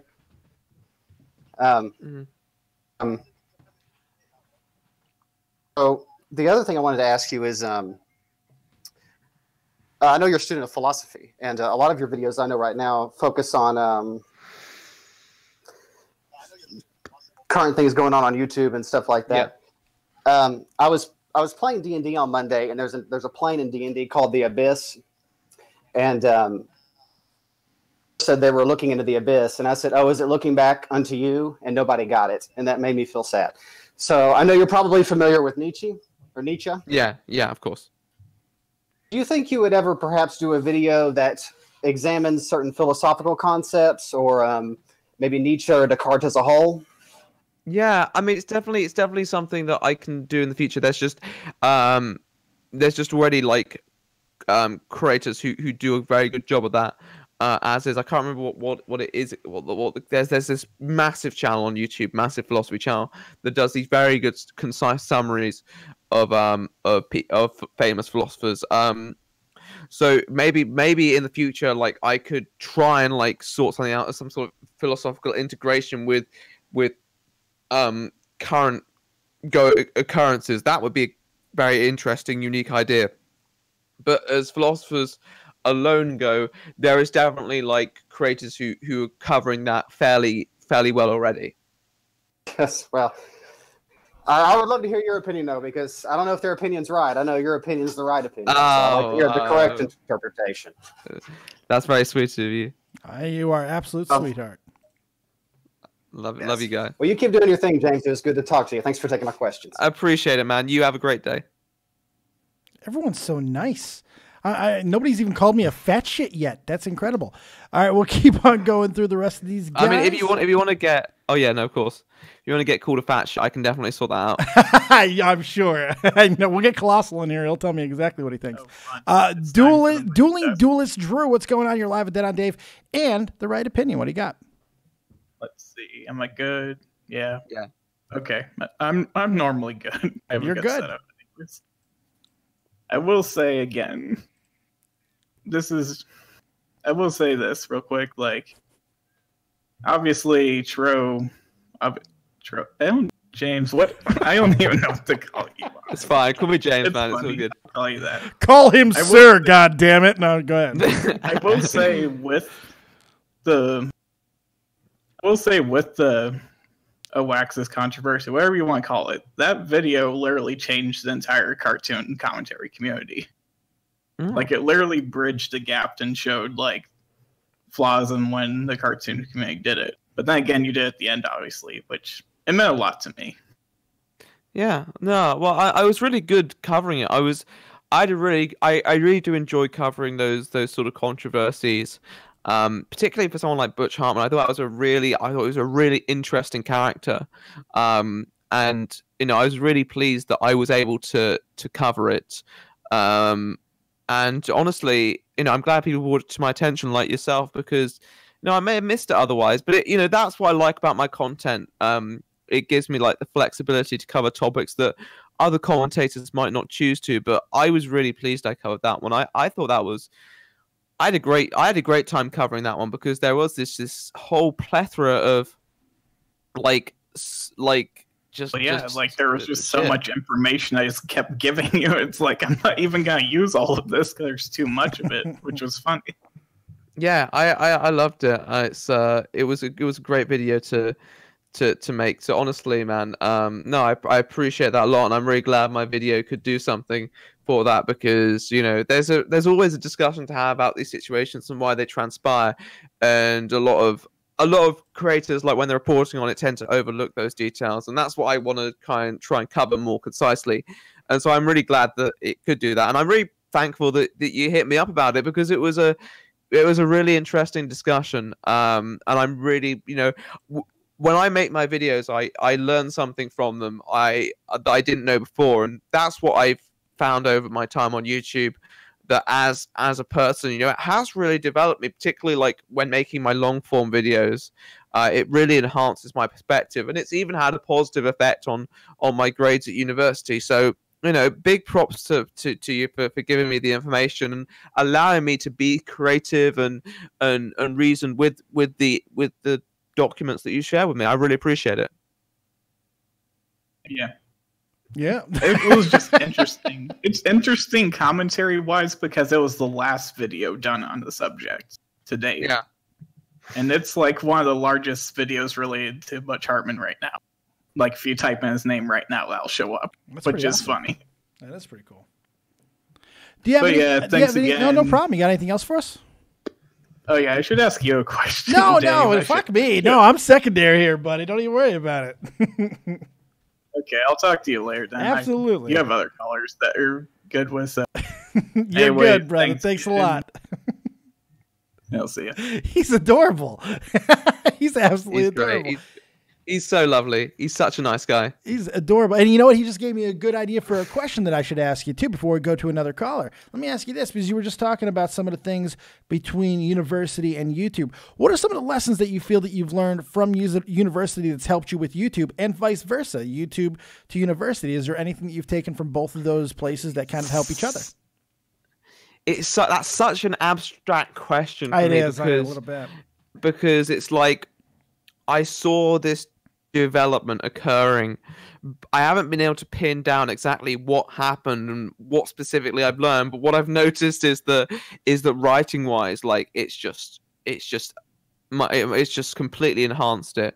Like my essays just I don't know the specific grades on my essays for my time in America, but what I know is that they were absolutely up there. Like I was genuinely like astounded with like how much of a step forward I made, and since like changing to long form content, I barely dropped a grade, and that is just a testament to how much like clearly like being able to be meticulous and being able to integrate it, and it's like it has developed me a lot as a person. It has really, and I'm really grateful for that. And it's hard to exactly say what's happened, but something has happened, and I'm happy that it's happened. Sometimes that's all you can do is be grateful for the thing that you know has happened, even if you can't exactly put your finger on it. That says a lot about your person. That's something that will drive a lot of people crazy to the point where they have to answer that question to the point where they'll fucking destroy themselves trying to do it. It's good that you don't have that. I mean, I'm definitely a perfectionist when it comes to like this, but there's a lot of people who ask me, like, say, James, like, how do you make your content? And I say, I accept my content will not be perfect, but it doesn't reach the stage where I will just refuse to. I will grind my content. I will watch the drafts. I will send changes back, but at the same time, I accept that not every single detail will be completely perfect, and I will not lose my mind over it. And it is a mentality, you have to realize that you are your own like most meticulous critic 99% of the time, because you see the things that other people will just gloss over because the details. And it's the same thing, like you learn to play an instrument and you learn to play a song, and you'll play it and you'll make a mistake and you'll think to yourself, oh no, that's terrible. But a lot of people will just be like listening and think, oh well, he's doing a lovely job. So it's a lot like that in many ways, and so I try and take that advice, and I try to avoid becoming like too critical of my videos, understanding that there are flaws, but understanding how I can take that forward and improve rather than necessarily end up being hung up on these details. Sure. I think as the granddaddy of them all, Bob Ross, once said, there are no mistakes, just happy little accidents. And I think that's something you have to really take in when you're an artist of any type of art. It's really important to have that mindset. You know, you can make this your own. It doesn't have to be a detrimental mistake that completely derails your work. You can turn it into something that is made for you. You put your personality in it with that happy little accent. I always love Bob Ross. Thank you, Legendary Alex, for throwing all those names in there. Fuck, you weren't kidding. That's a lot of names. Holy shit. Good Lord, that's a lot. All right, let's go back to the callers. You ready to take some more? Yeah, let's go. We'll try to shoot through these as fast as we can because we are approaching 2 hours. Believe it or not, holy hell! I can handle it. Let's make it 3. Oh shit! Oh, you hear that stuff? We're marathoning it. Let's go to Sephotic. What's going on, bud? You're live with Dead on Dave and the Right Opinion. What you got? Oh, thanks, man. Just a question for you, James. Really, pretty simple one. What made you come on to Dave's show? I enjoy watching Dave, and then I know quite a few people. Why did you do this to yourself, James? Good question. Well, why did you do it? And what do you like about Dave's show? Because I have my own reasons why I enjoy watching Dave, but I've got a lot of people watching. Why do you enjoy watching him? I like Dave. I mean, I like Dave because I see Dave on Twitter and I've watched his shows a few times. I watched the Keemstar interview, of course, which was very interesting. I like his work. I mean, I was kind of semi-joking when I went in with that intro, but I do really like Dave as a person, and I think that's one of the key points of like any interview, having an interviewer who you know is going to make you feel relaxed. I've been on podcasts and such where I've kind of felt like I don't know what this person's going to say to me, like if they're going to throw me like a curveball or something.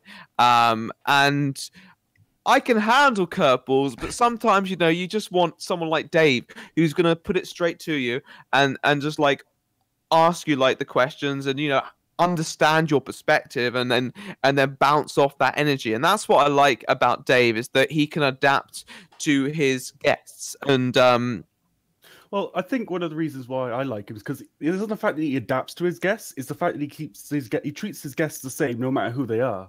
Yeah. That's one of the big points I like about it. Oh, man. Yeah, and I think that's an important point, because obviously, Dave is not the largest YouTuber on the platform. We'll only in the pants, baby. Only in the pants. But at the same time, I like the fact that regardless of what person comes on, he can anticipate like how they respond and, as I say, like bounce off that energy. And of course, treating them the same is an important asset. But at the same time, like I'd expect like most strong interviewers to do that. What I like about Dave is that that kind of empathy towards the guest that sometimes can be distant from certain interviews. I just came. I got to be honest. I absolutely just bukkake. Fantastic. I really appreciate that. That is what I look for to hear. That's like, to me, that's the highest compliment I can be given. I really appreciate that. That's all I had to ask today. One thing I do want to say, though, in chat, can we get another 5 likes, please? Yeah, shit. He wants that 69. I mean, I really want that 69, man. I've been desperate for a while. Let's just do it for Bill and Ted, all right? 69, dude. I'm totally all for it. All right, Sephotic, thanks a lot. Good streamer, by the way, right here in Sephotic. You should check him out on Twitch. He's really, really good. I'm not just saying that. He's a good guy. Take it easy, brother. Thanks, Dave. No problem. Really cool dude, man. That was very nice. Thank you very much. That was very nice what you just said, too. Appreciate it. Oh, no, it's fine, man. Nothing at all. Let's bring in Legendary Alex, who's been lighting up the chat most of the time. You're live with Dead on Dave and the Right Opinion. Well, what do you got? Hello, guys. Hello, my name is Alex, and I want to introduce myself. And what's up, guys? Yeah. Alex, love you, man.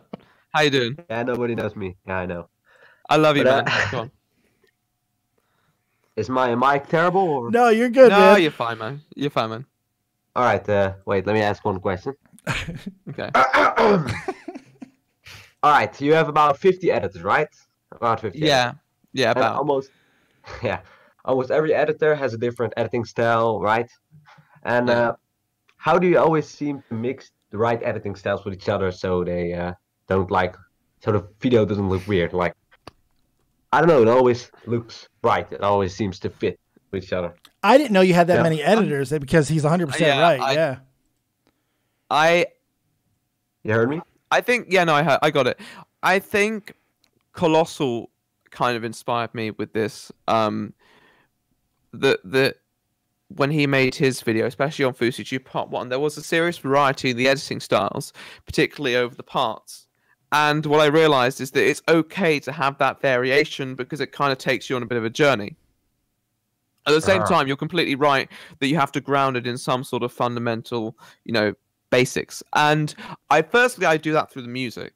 The music is very important to me. It's very important to move with the mood of the video, and I match my music with my commentary. My commentary is obviously the most consistent thing about my videos, and therefore to have the music matching the commentary is extremely important to me. That's interesting. When it comes to the actual visual editing itself, one of the things I do is I just try and give out some basic advice on what I like to see, and there are edits that sometimes kind of come out a bit too far out of left field, and what I'll do is I'll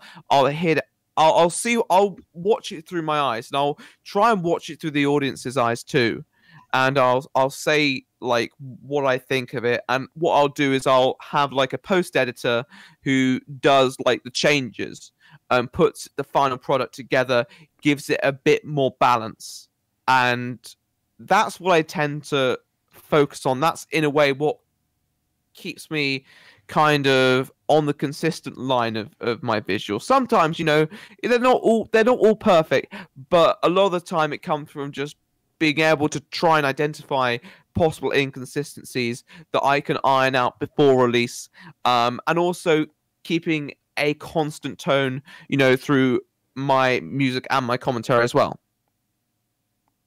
Bang. There you go. Anything else, Mr. Legendary Alex? Did that answer your question right and proper? No, I just want the other guys to talk. I just want to say thank you for everything, the right opinion. You helped me a lot with my life. And thanks, man. So I'll hit you up later, and thank you, Dave. No problem, man. Thanks for the call. No problem. Take it See easy. ya. Good See ya. Good call. Everyone's been a good caller so far. I'm saving Tobes for last because I want to make him wait. We'll bring in Lloyd Ink Moon. You're live at Dead on Dave and Right Opinion. What do you got? Hi. What's up, man? So, James, out of curiosity, whenever you're talking in your videos, you seem to have this presence of not making your opinion too heavyweight on the viewer. Yeah. Mm-hmm. You don't seem to pressure the idea that your opinion is correct, even though it says in your name. Obviously, we get that. Yeah. But we get this sort of... how can I describe this right? You don't hammer in the facts as much as other people tend to do. You tend to talk about it softly. You tend to tell people as it is without saying, yes, this is 100%, you can't disagree. You tend to open it out as a conversation. So where in the script writing aspect do you sort of say to yourself, okay, this may have gone too far, or I can balance this out a little better? Whew, that's an interesting question. I do get that a fair bit. I do get people saying to me, you're someone who presents your opinions quite softly, and how I do that, it's not necessarily a conscious process. It's just who I am in a way. It's just, for me, it's like I want to present what I see in a situation and then say, okay, you make your own conclusion and we can have a discussion about it. Because as said, as I mentioned earlier, I am kind of very, I believe a lot of things very subjective, and I don't take a heavily objectivist point of view in barely anything.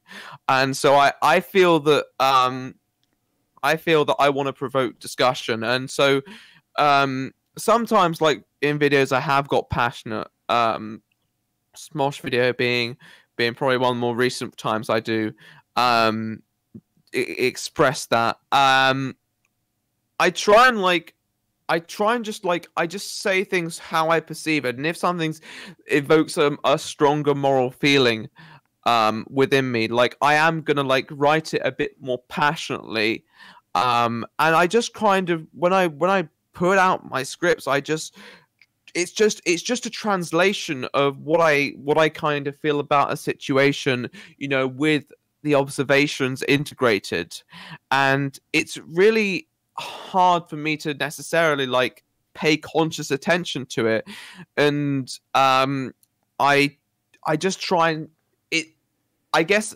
my points of view tend to be like an accumulation of every possible observation, and I try and do that through my research, which, you know, I'm definitely working on hard to like. I feel I still have a bit further to go in my research, and that mainly come with more free time, which, although obviously my slogan is still a bit, you know, tight on.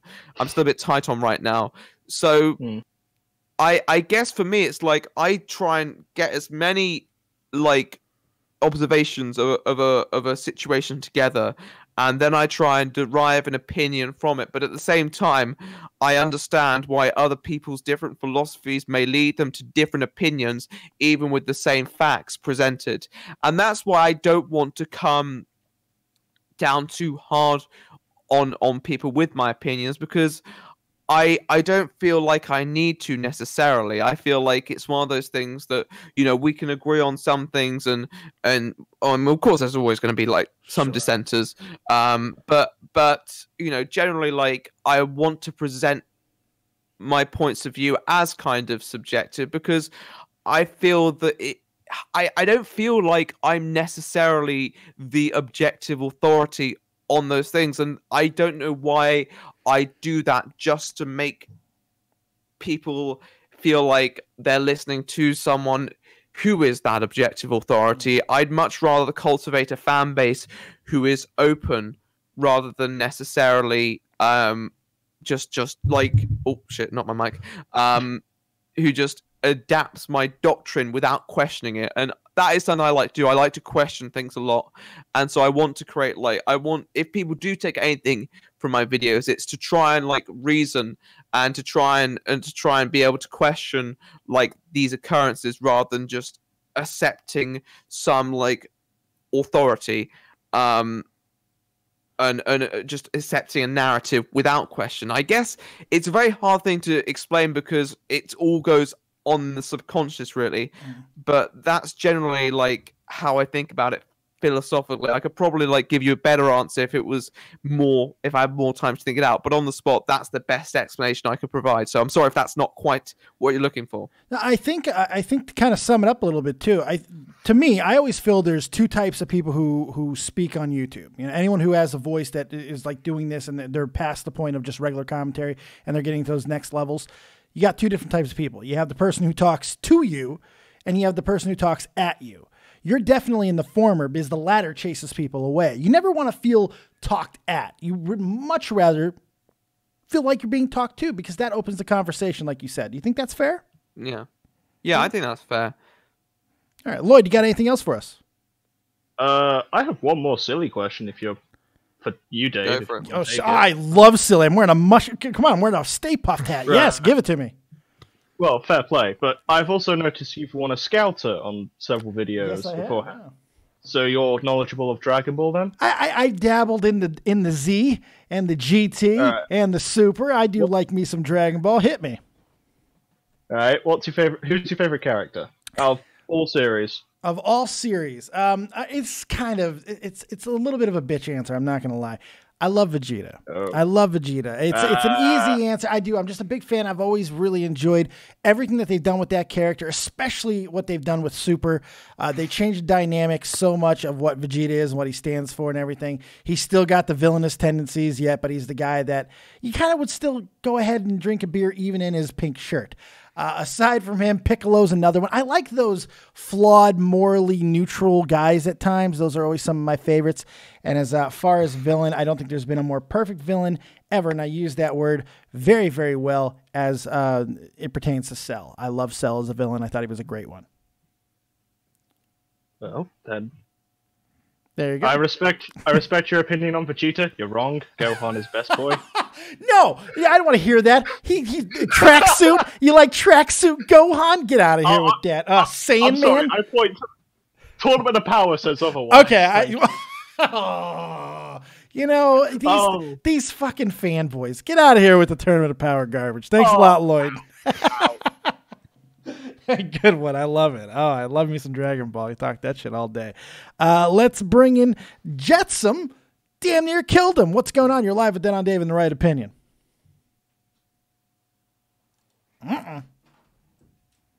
Get off your knees. You're blowing it. All right, we'll give you a second to figure your shit out. Let's bring in the German. Hee. You're live with Dead on Dave and the Right Opinion. What do you got? Hi, James.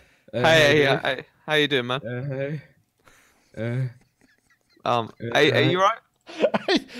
Breathe. It's okay. Wie geht's? There's only like 50 people watching, don't worry. Yeah, no, but 63, but who's counting? I don't know why I'm so nervous. It's okay. Wie geht's? It's going good. Good, all right. So far. I bust out a little German for you. I'm trying to make you feel comfortable. Ich bin ein Berliner. How about that? Let's do something more. Ich bin ein Mädchen.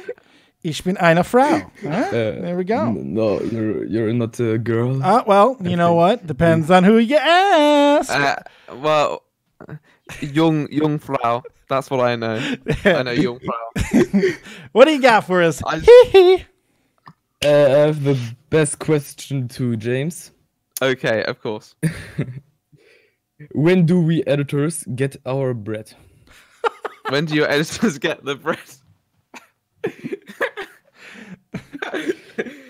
I don't know, like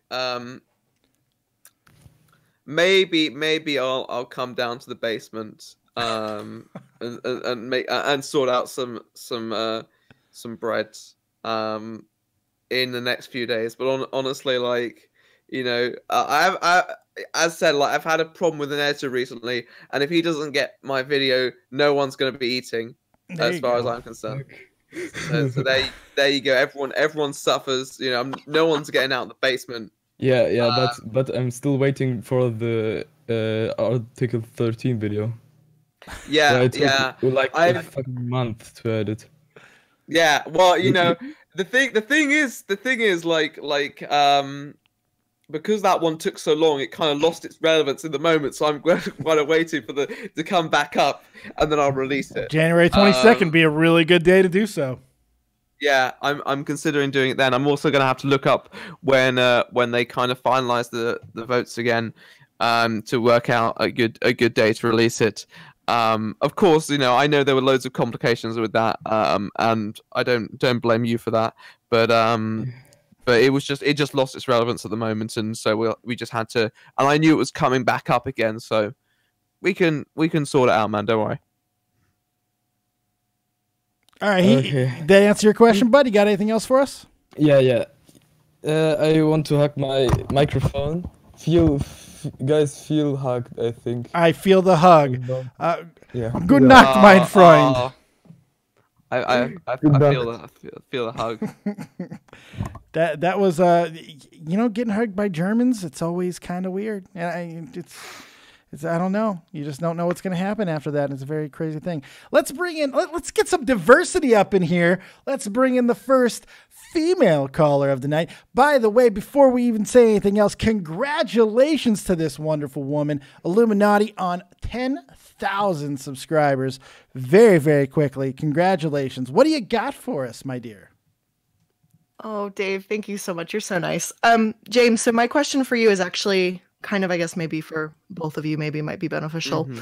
Mm-hmm. So I actually found you from your Zoe Burger video that you did about 2 or 3 months ago. And right, as one does. And Dave is going to be interviewing Zoe sometime in the future. I know they rescheduled. And so I wanted to know your analytical opinion on what would be something you would think would be good to kind of possibly prod her with in an interview format. Man, phrasing, prod Zoe Burger, phrasing. I'm a girl. I'm allowed to say that. It's fine.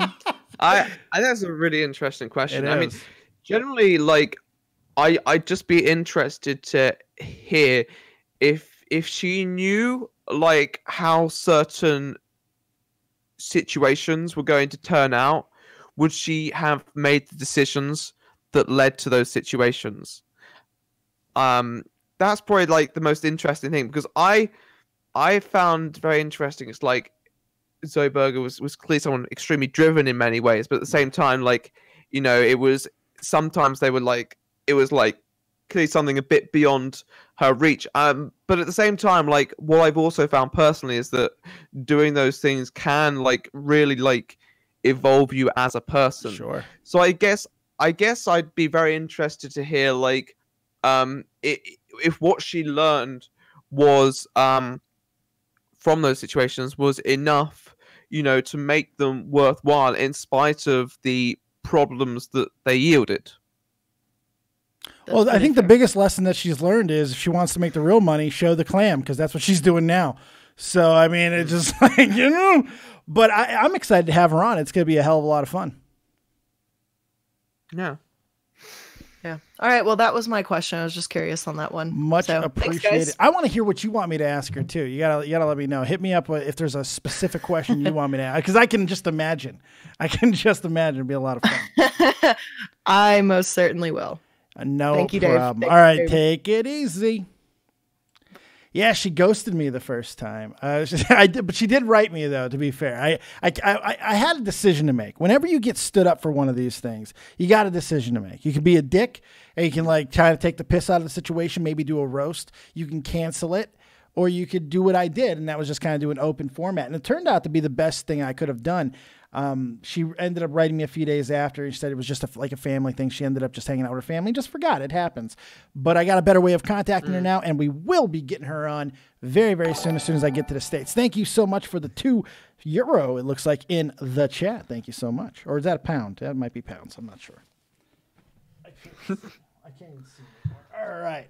So we got one more good caller. That was a good question, too. Really good question. Yeah, that was a good question. Because, yeah, you did. Probably something I should have asked, because you did a really good video on her. So it's going to be interesting to see. That's one I want to know your opinion on after I do that little interview. Yeah, no, I'll be interested here. I mean, she did comment on the video. Like, she said, like, I think she said, "Thank you for your creative video."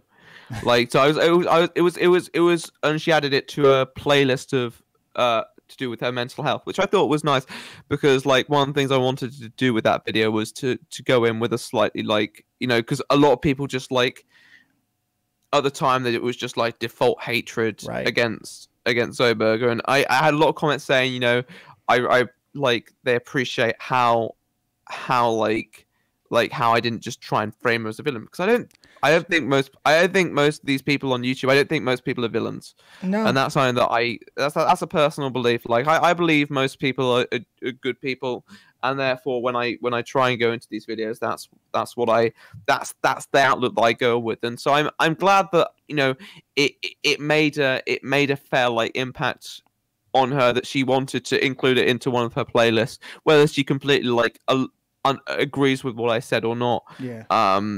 You know, I don't expect her to, because at the end of the day, like, my video is just a perception, right? And I'm just grateful that, you know, she actually saw it, because I do make a lot of my videos that I make are, you know, partly intended for the subjects of the videos to see. Sure. And I've had hate in the past from certain videos, backlash.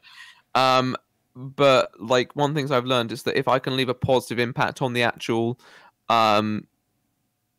person who's the subject of it, then, you know, I think overall it's a net positive, even if not everyone like feels the same, which is fine. Like I wouldn't expect people to feel the same, and not all my videos are great. So, you know, it's one of those things. It's a good learning process, and what I've been glad to know is that my recent videos have actually, like, you know, I feel like I've tightened up my narratives a bit more, and I'm proud of like how I've developed. And at the end of the day, like, it's taken a few failures and a few missteps to completely learn how to express yourself on the platform. You're going to learn a hell of a lot more from your failures than you ever will from your successes. I mean, that's how we learn to succeed, is by our failures.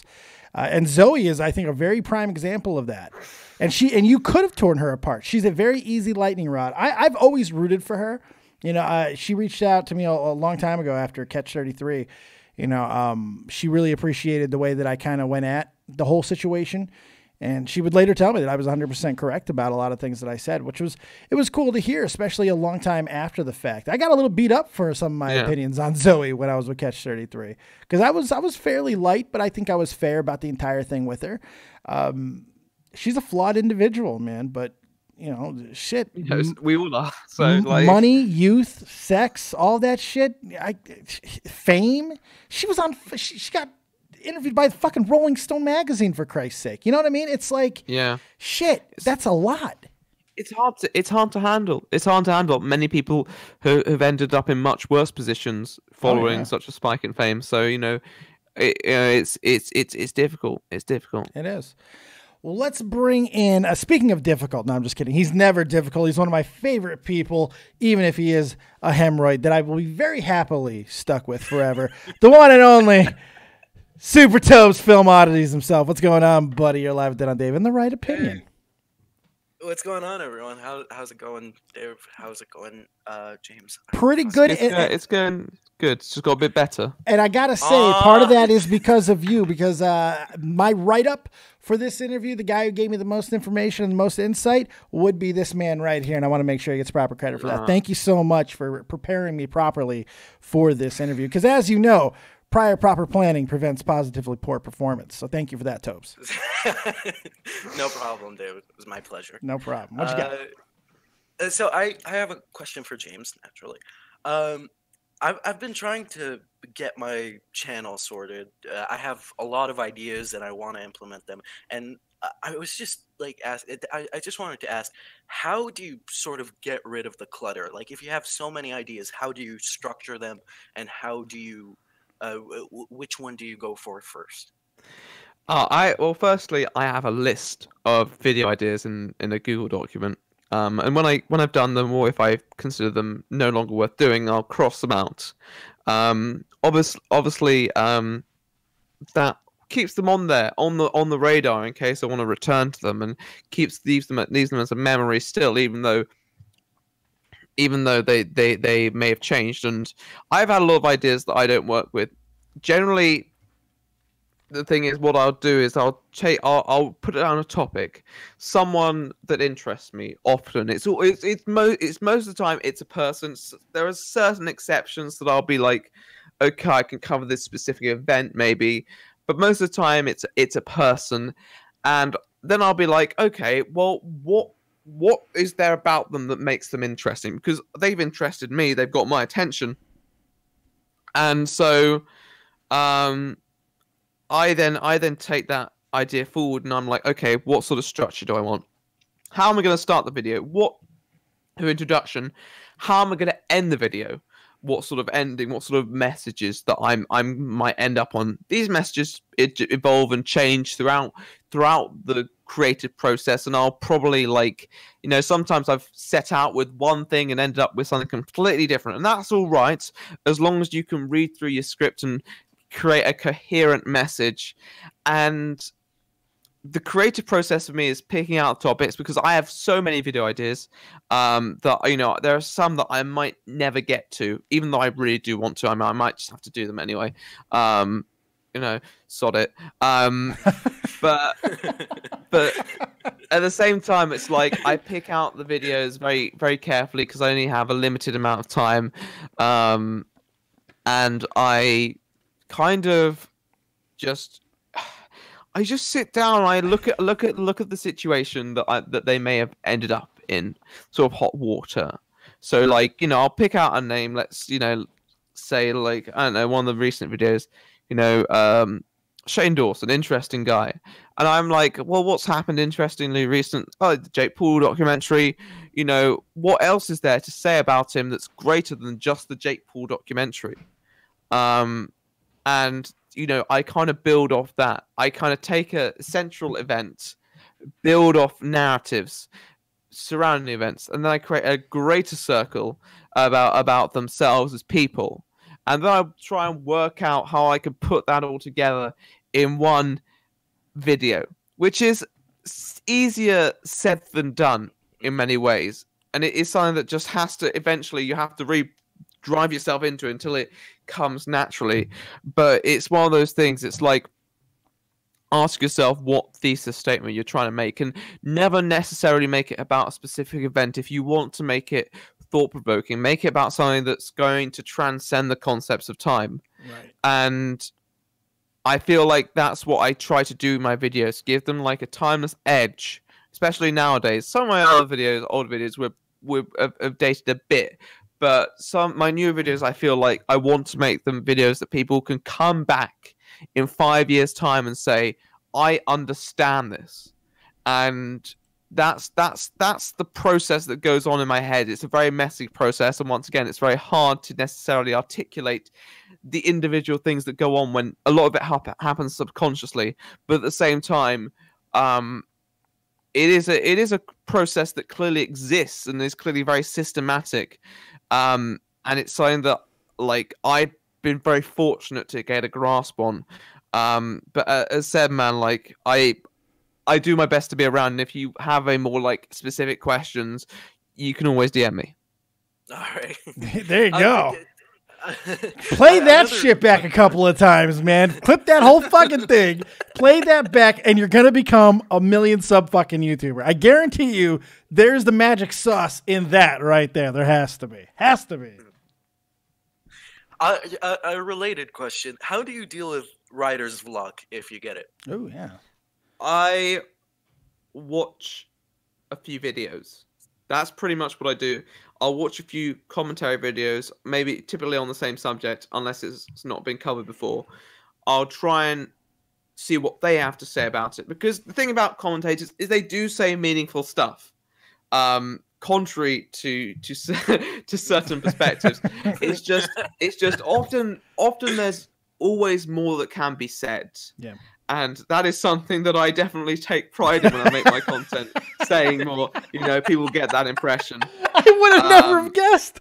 I could have never have guessed that shit. Not in a million years. Yeah, yeah. There you go. So what I'll do is I'll watch some videos and see what they say and see. Well, you know, that's core information. That is information that we can expand on and we can branch out, and maybe I can bring this into it, integrate it somehow. You don't want to just repeat their point, because you know they've already made it, and other people have probably watched that video too. So you can integrate. I'll think about integrating someone's point of view and then expanding on it, and then saying, well, what can be said about this, that, and the ideas typically come back.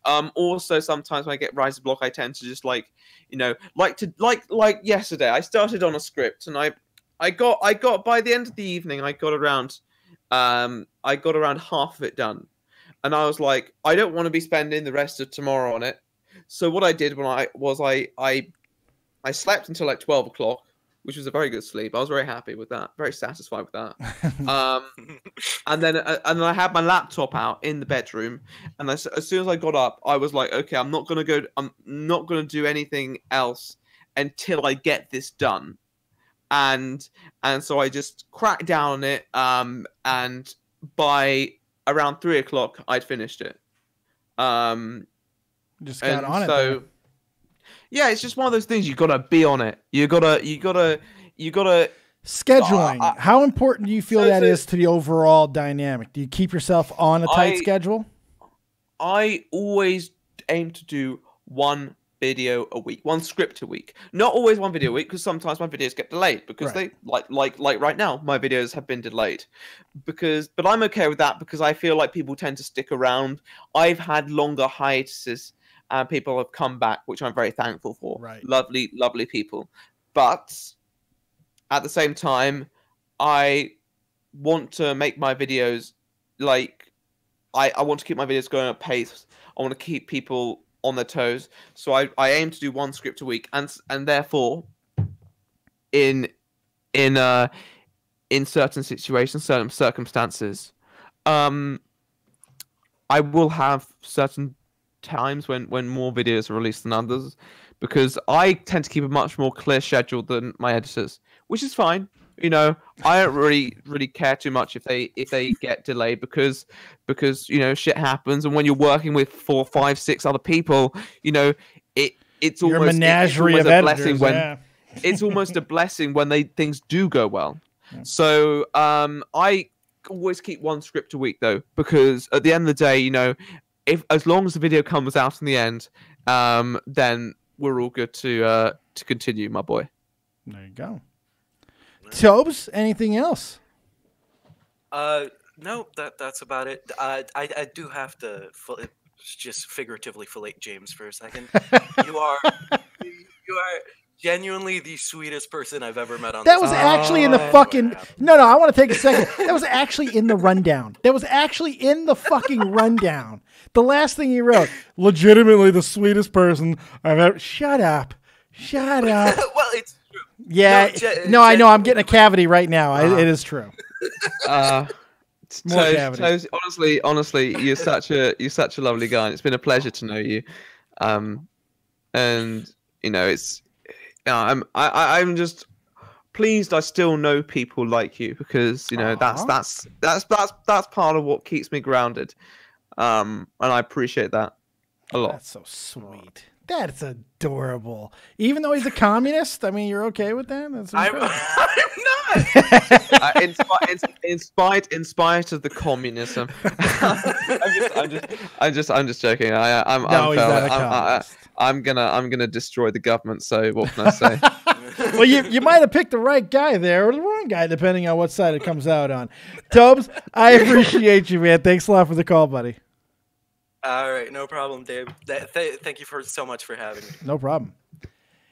I don't think we're going to get much better than that tonight. So, this is a good stopping point, don't you? I concur. I concur. Anything that maybe we didn't cover that you wish we would have covered? Anything you want to tell anybody? Any deep, dark secret that I could put in the thumbnail or the title to get those extra fucking clicks? Something. Have you had like some weird foursome in the Bahamas or something like that? Anything that you want to tell the kids before we get out of here? I have not had some weird foursome in the Bahamas. But you know, we could say like the right opinion answers says if he has had a foursome in the Bahamas, and then the answer is just a clear no. So you know, you haven't necessarily misled anyone there. It's good clickbait. It's smart clickbait. It is right good. There. It is smart clickbait. But yeah, no, I don't really have too many dark secrets that I could talk about. I have dark secrets, but not that you necessarily want to share. Yeah. Well, everyone has dark secrets, you know. But the thing is, it's about like knowing when to talk about them. Right, exactly. We don't want this interview to accidentally wind up on the next drama alert. So yeah, it's better to keep some of those things under wraps. Well, regardless, I appreciate it, man. Go ahead and tell the kids where they can find you and what's coming up for you in the very near future. The floor is yours. Well, yes. I am The Right Opinion. You can find me on The Right Opinion YouTube channel. And if you find me at The Right Opinion YouTube channel, you'll find videos, and you'll find in the future more videos. So if you like videos from The Right Opinion, then you might want to subscribe. There you go. I don't think it gets more clear than that. Thank you so much, man. I really do appreciate you coming on. Gave me a hell of an interview, man. It's been a really, really good one, and I can't thank you enough.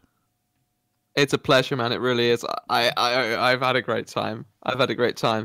And you know, I was just having a bit of banter where I said, "Oh yeah, you love this show," but no, for real, I can see why people do love it because you know, it's a pleasure. I feel good. I'm a miserable cunt, but you know, I feel good after talking with you for a bit, and I appreciate that. No problem, man. That's exactly what I go for, and I'm glad that that's what came across today. It's we got a lot of. This is the last one I'll be doing here in Germany for a while. I'm heading back to the States, maybe as early as Monday. Unfortunately, it's really crept up on me. I got to go back and get my life settled there as well. So it's gonna be It's going to be a rough going, but we got a lot of really great interviews coming up, and I'll tell you about that in just a moment. Right Opinion, I'm going to let you go here. I'm going to end the show because I don't want the awkward silence with the big outro at the end. So thank you so much, my friend, and we will talk very, very soon. Thank you. Thank you. I'm going to put you in a post-hangout call so you can give everybody a nice thrill. I'll talk to you later, my friend. Talk to you later. So it will only be a couple of days. Hopefully I'll be up and completely running by normal by the middle of next week. I'm hoping. Should be. If I get back to Connecticut on Tuesday, I should be up and running by Wednesday, and I want to get shows going. We have Billy the Fridge lined up. We have Zoe Berger lined up. We have got Anything for Views lined up, as well as Bunty King. And I think I'm even missing somebody at this point, but we are having so many amazing people coming on, and I cannot thank them enough for doing it, just like the incredible Right Opinion today. Hopefully you guys enjoyed it. Make sure you put this in your community tabs, throw it out there on Twitter, get people talking about it, get people watching it, and let them know that there is no better interviewer working on the platform than Rasta Dave. We will see you next time right here on Dead on Dave Live. Keep it copious, folks. Check me out on Twitch as well. Hit the like button on the way out. And remember, as always, if you don't have talent, have talented friends. Hit me with that outro with those wonderful, wonderful patrons. Peace.